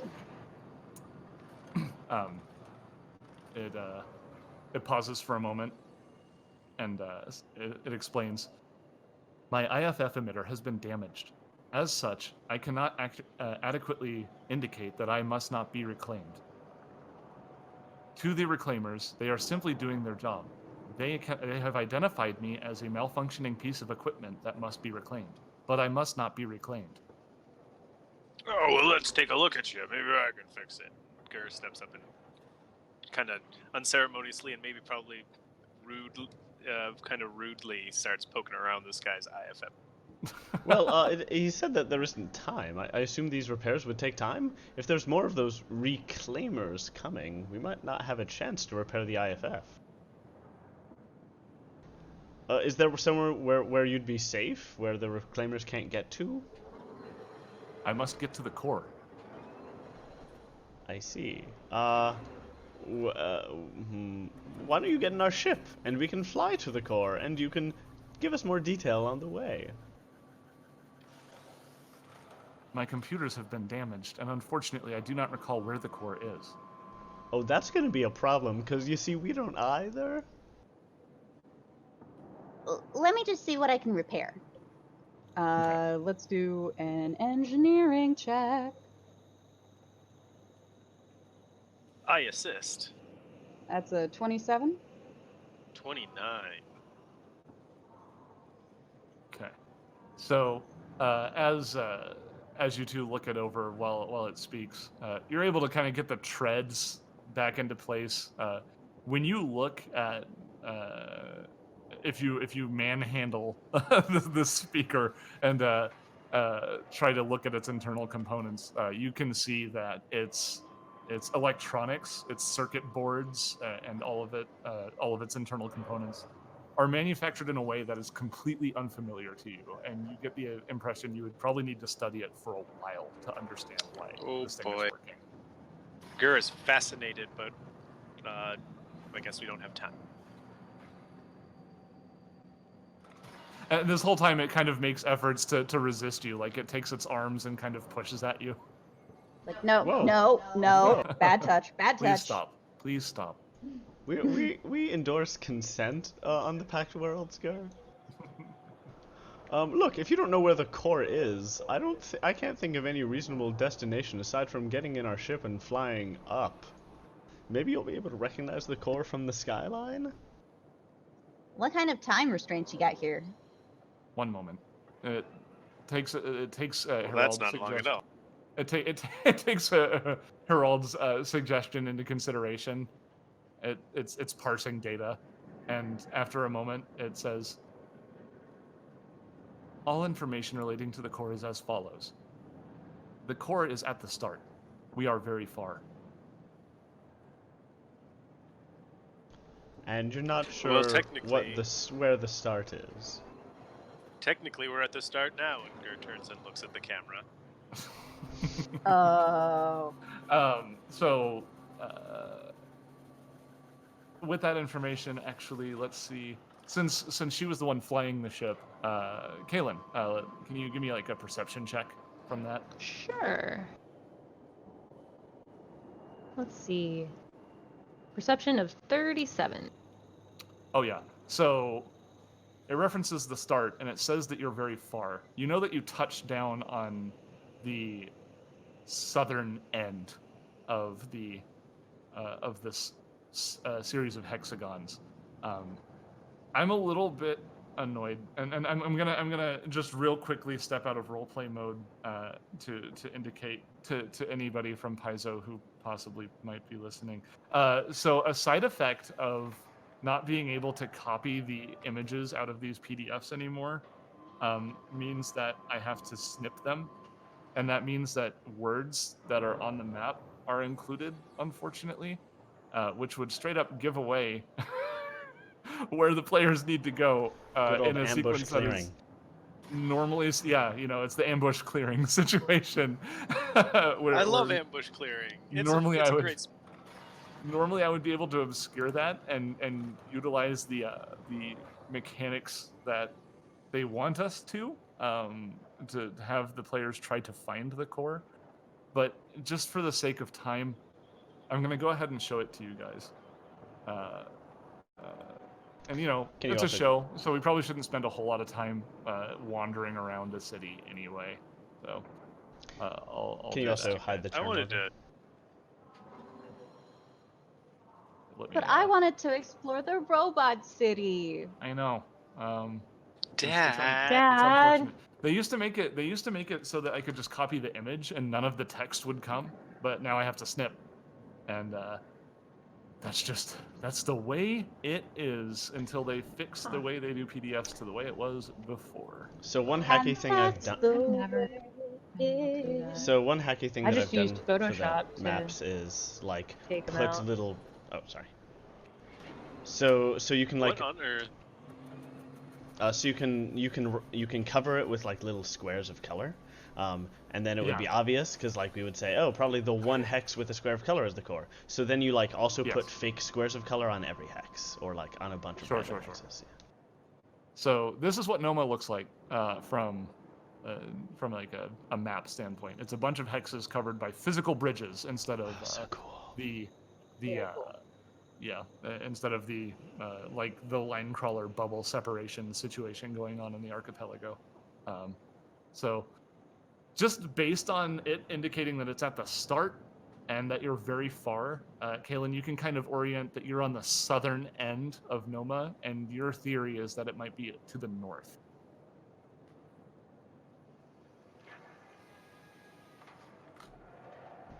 I Well, was muted. Okay. We want to.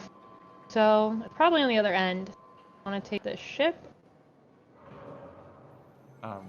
I'm not walking. Well, but shouldn't we go to every single hex to make sure we're not leaving any loot behind? Yeah, that's what Gur was thinking. we gotta collect our chivos. It will indicate that actually I wouldn't know this. Yeah, I mean, gonna be honest with you, the book doesn't really cover the idea of what if they just get back in the ship and fly, right? So Haha. Hand wave. The ship broke down. Oh no. the We fly there and there's nowhere to sit down. Okay, we have to walk. the speaker will indicate I can identify the core if I approach it, if I can get within the range of its signal, but currently I cannot detect it. Okay. Well, we just start marching north. yeah. If since our ship seems not to be operational, one of them sun flares. Internal sun flares. Internal sun flares, yeah. No, it was. Oh, I know. When we went through the bubble, it interacted strangely with the drill because this bubble is like slightly different than the bubble around the archipelago. Yeah. Yeah, got it. So we'll just have to walk. That's right. We've been on the ship for like a week, so I feel like a walk would actually be kind of nice at this point. That's a good point. Gur just Probably. refuses to get back on the ship. Also, I do think it would be worth noting you are on an academic mission technically. So yeah. Oh, true. Well, maybe walking through the city and observing it with the camera and getting as much recording as you can would probably be in the best interest of. Sure. Although Yeah. probably, Let's do what we're getting paid for. though probably better to do that without having a robot that's being chased constantly. Oh, come on! Where's your sense of adventure? Let's All not right. get the clicks. Gonna take us to the core. Do you think that anybody on Eox is gonna watch if there's no stakes that somebody's just gonna die? Like, Right. You're right. The viewership when Do Gur it was for getting the choked viewers. just Well, spiked you through the will roof. lose our black milk sponsorship. God, this is a lot like the Crocodile Huntress. Like, I'm getting vibes. You know what I mean? Yes. Crocodile Huntress. That was Sadly, awesome. we have no recordings of her, but she lives in legend. She does. That was where Mamahut comes from. Actually, that game. That was our against the Aeon Throne. So, all right. So we're gonna advance northish, You press the northward. advanced plot button by moving to the northeast and then the north. Indeed. So we'll just keep the map open of Noma, but I'll just go back to the sun just because it's a nice colorful background. Yeah. More fire. We'll go back to this soundscape of the quiet Noma streets. So as indicated previously, there are no vehicles or anything. The normal hustle and bustle that you have on the archipelago of organic beings doing their gross organic being things like eating, having fun, talking.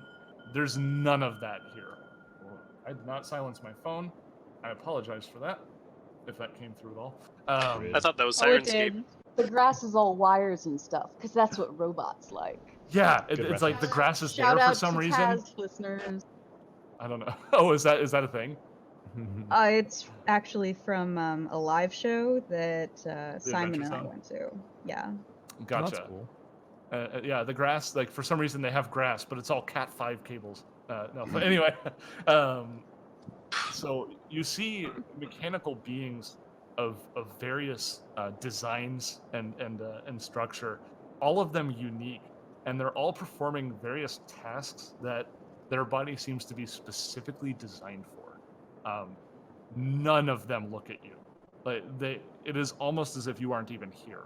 And they just go about whatever strange task has been assigned to them without paying a single mind to you.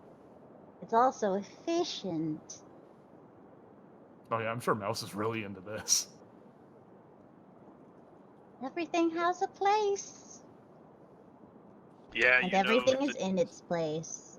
Yeah, Kaylin you is know, keeping the a drowned watchful eye on apostate Mouse used to make say sure she that. doesn't wander off.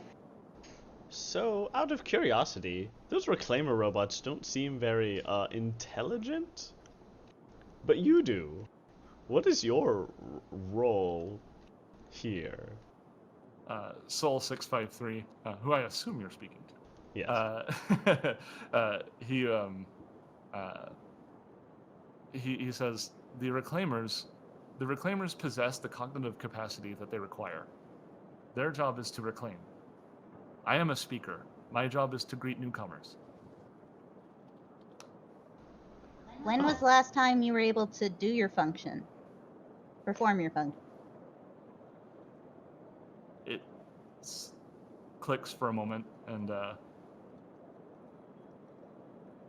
there is a gap in my calculator.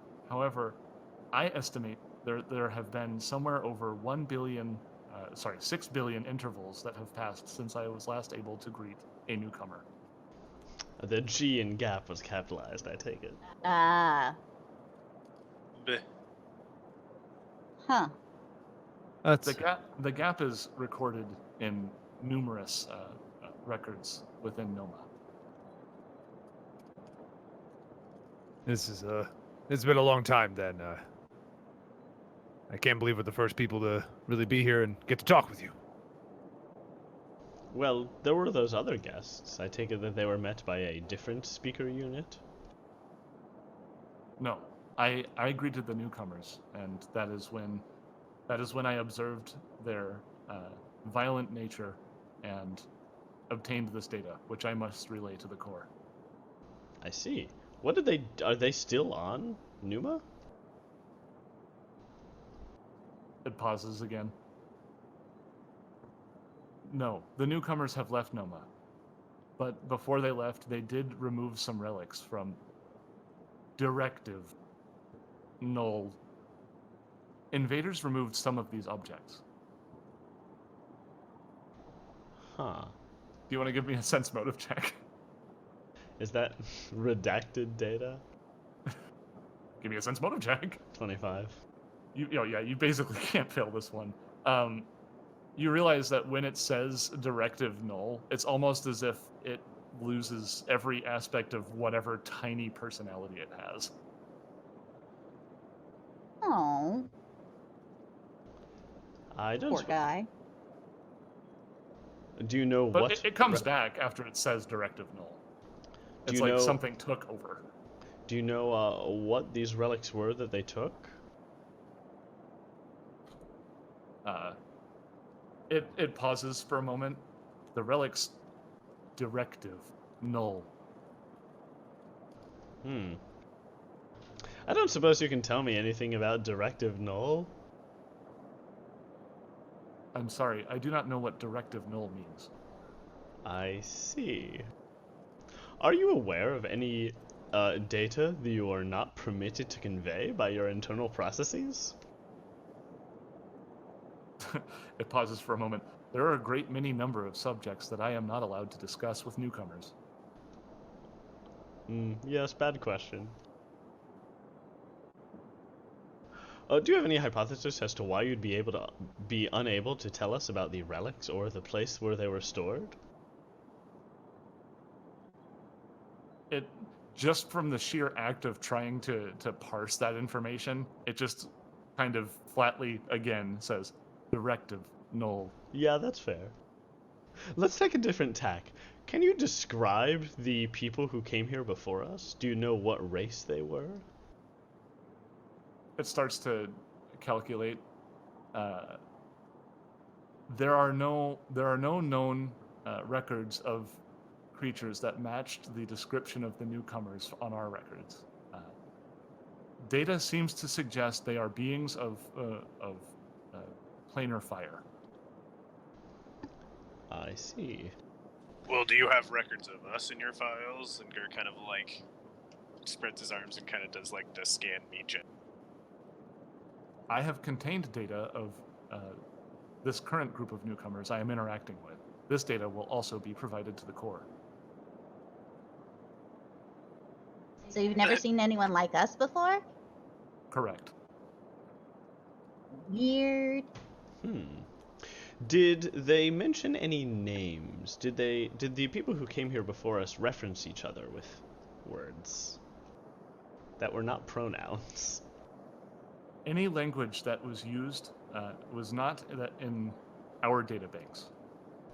But common is. Correct. Is Ignan? I am not aware of a language called Ignan. Herald nods thoughtfully. Are you familiar with the word anisite? It's not familiar. Are you familiar with the world outside of this sun at all? Any data that was previously possessed about the worlds outside of the sun were removed along with the other information that was lost during the gap. Does that include information about whatever created your race? Ooh. Let me look through here to see if there's Yeah, actually sorry. any information here. No, Yeah, I actually making you dig way back. there's a lot of stuff here, I getcha. I just get excited when we meet a new NPC and wanna probe them for all of their knowledge. I'm just trying to figure because I Classic don't Carl want to. move. When it tries to find an answer to that question, its response is, Noma is our city. Noma is our creator. For Noma, we are reclaimed. Noma is all. All right. Well, all that felt right. a little culty. Yeah, a little culty, little religious, but I'm into it. Anyone else have any questions? Nah, I'm good.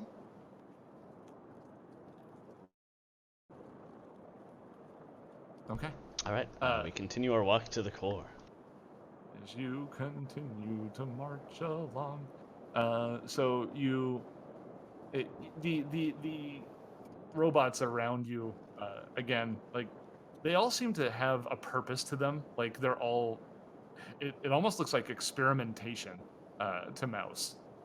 It looks like something that a scientist might do, but the experiments that they're conducting are so bizarre that while it takes the rigors of an experiment, you can't even possibly guess what it is they're trying to prove, disprove, ascertain.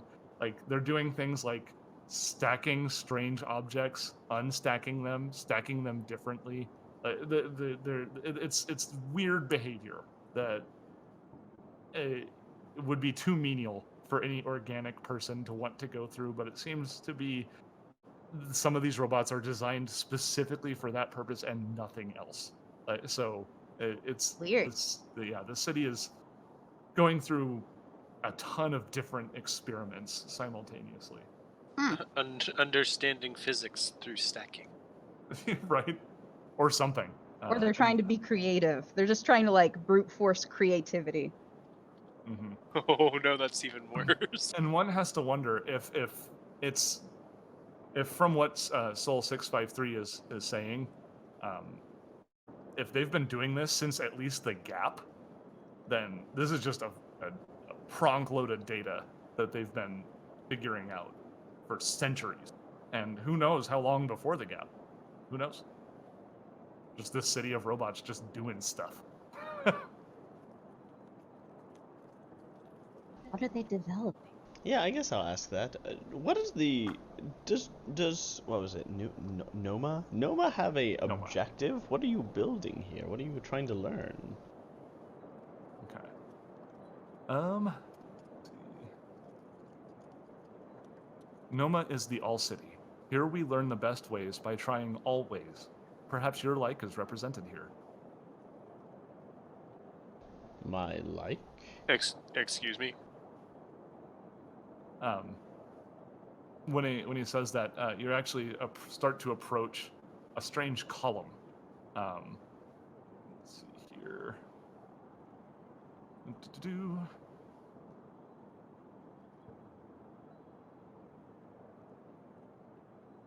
All right.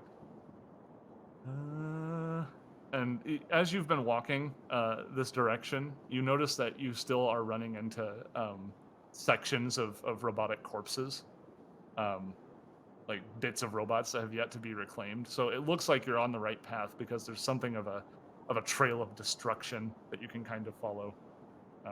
It wasn't immediately obvious after you left the manufactory, but you're starting to see a pattern here. I guess their street cleaner protocols are pretty lax because they must not have this problem very often. A Soul would actually explain that robots that are supposed to be reclaimed will actually turn themselves in for the process, so they usually don't need to dispatch units to do it. So, yeah, like robots. They're usually not.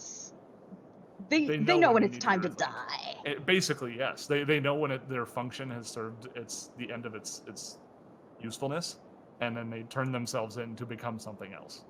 Is essentially that's the process here. So yes, you approach this column of a dark metallic material. Projected on its surface is some amorphous shape in a blue hologram. And it looks like it's trying to form into something, but it fails to do so. Emanating from this column is a series of different sounds, from clicks to whistles to humming. It's almost musical sometimes, but then it gets drowned out into other sounds. Would you like to approach this column to take a look at it? Yeah. So when that happens, you see that the shape starts to change the closer you get to it. Can I get a perception check from anybody who is approaching this device? Ooh, let's see how much I miss by. 28. 21. A perception check, you say? I know, right? Ninden! So with 21. With a natural 20 a second time on a perception check. Goodness. Yeah, no, I take it all back. Tyler's more definitely not vulnerable, Tom. That's true. as his more like vulnerable teammates are approaching, Ninden is being very wary. He's very cautious. He wants to make sure he can protect everybody, so he's trying to position himself in as such. So, Ninden and let's see, Herald definitely, to a lesser extent, Kalen and Mouse. You notice that this hologram is starting to take a shape. Very slowly, this amorphous shape starts to dial in a more recognizable silhouette. It takes some time, but you see the shapes taking parts of you. Like a tail forms, the arms get really short. It has pointed ears, but it has a broad nose and some fangs. But then the facial features start to push outwards in the form of almost like a small snout, which is probably why Ninden notices this in particular. And then eventually, bleeding into this is the strange nature of Herald's anatomy, which this thing seems to have trouble contending with. So each of these previously described features, shortly after taking shape, starts to turn or mold, pushing into various altered versions of features that the party possesses. So it's like it's like a chimera of all of you, but then put through the lens of Herald. Lol, it's like it's trying to sort of find like the baseline, but it's pleasing no one. You know? Right. You suspect that this thing, which I will now show you a picture of, if it was encountering one type of being, it might just take the form of that being, but it can't figure out quite what to do.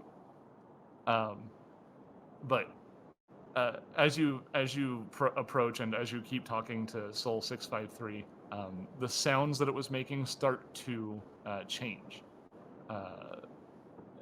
They become less chaotic. It seems to start mimicking some of the sounds of your language, which results in wrong words.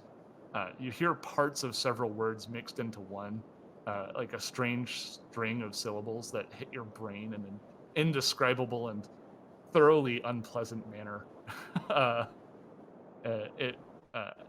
Finally addressing Herald's question, gestures to this column and explains that it is an experiment to create a speaker for biological visitors. But Keep unfortunately, trying, buddy. it appears all of the protocytes assigned to the experiment have been destroyed. Oh, don't worry about it, Saul. I think you've been an excellent ambassador for us. It nods and it says, "Thank you. I am." Despite the damage to my computers, it appears that I am able to provide my core function. Yeah, you're super useful, and your current model meets all of its. So as you compliment the adorable tiny robot, the hologram on the column actually finally speaks. It manages to string together the words, "Welcome, newcomer to Noma." Oh, there we go. Greetings, hologram. How should we address you? It appears to have nothing else to say. It's almost as if it only is there to say welcome, and then it just kind of exists as this weird nightmare amalgamation of the party. Well, just keep workshopping it. You'll get there. All right. I don't suppose you have any guesses as to why your previous guests murdered all of the robots around this hologram? Were they just charging towards the core and killing everything on their way, or did they seem to dislike this area in particular? It pauses. The actions of the group appeared to be in an exploratory manner. From our records, it almost resembles a raid, as when they arrived, not only did they destroy other Noma citizens, they did leave with various objects, such as artifacts and relics, like Directive Null. Got it. Okay. I would really super duper like it if you guys would give me a perception check. Oh, You got it, boss. 23.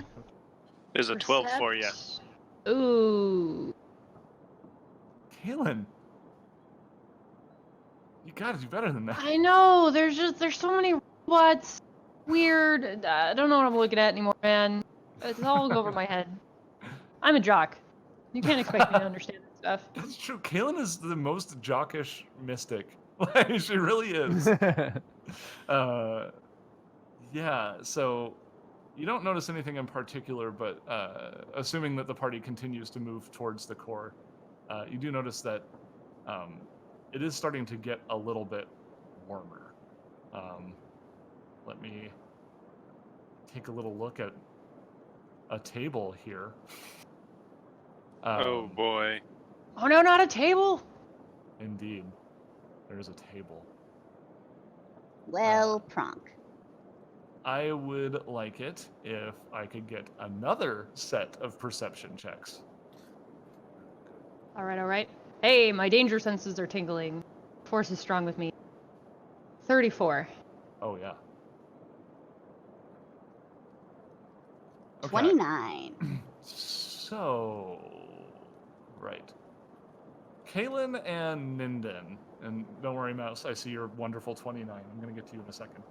Kaylin and Ninden, the way that your perception check probably manifests is you notice that the heat is going up. But as you observe, you see there are robots around you. Certain ones seem to be kind of stopping in the middle of whatever they're doing, and they are leaving. You see them leaving rapidly, heading to another hex of the city. Other ones, even still, are remaining in their place, and you can see visual sensors turned upwards. Look up. As you both look up, you notice that there is a hexagonal. How do you pronounce hexagonal or hexagonal? I like hexagonal. It I've sounds heard I more it think you do either way. too. I think hexagonal sounds smarter, so I'm going to say that because I like it when people think I'm smart. So You're very smart. you see that shape in the bubble above you, and you see that it seems to be lowering down, specifically over the hexagon that you are on.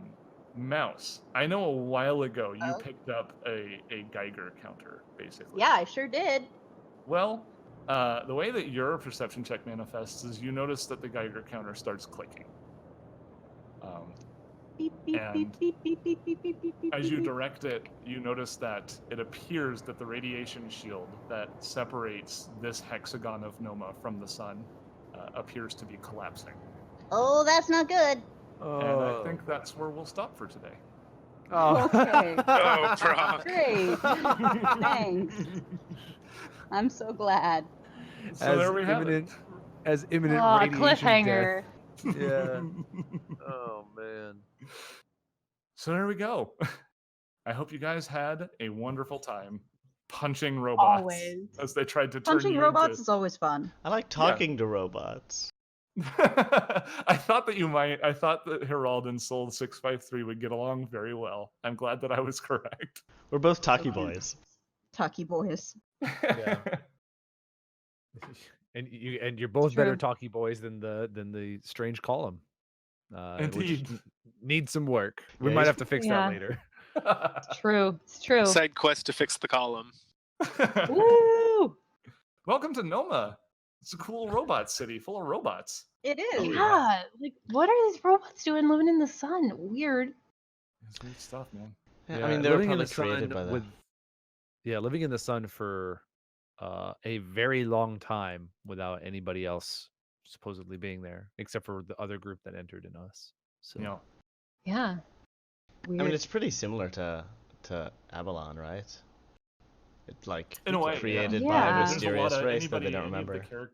any of the characters who have been to Avalon are probably getting some strong "I've been here before" kind of vibes.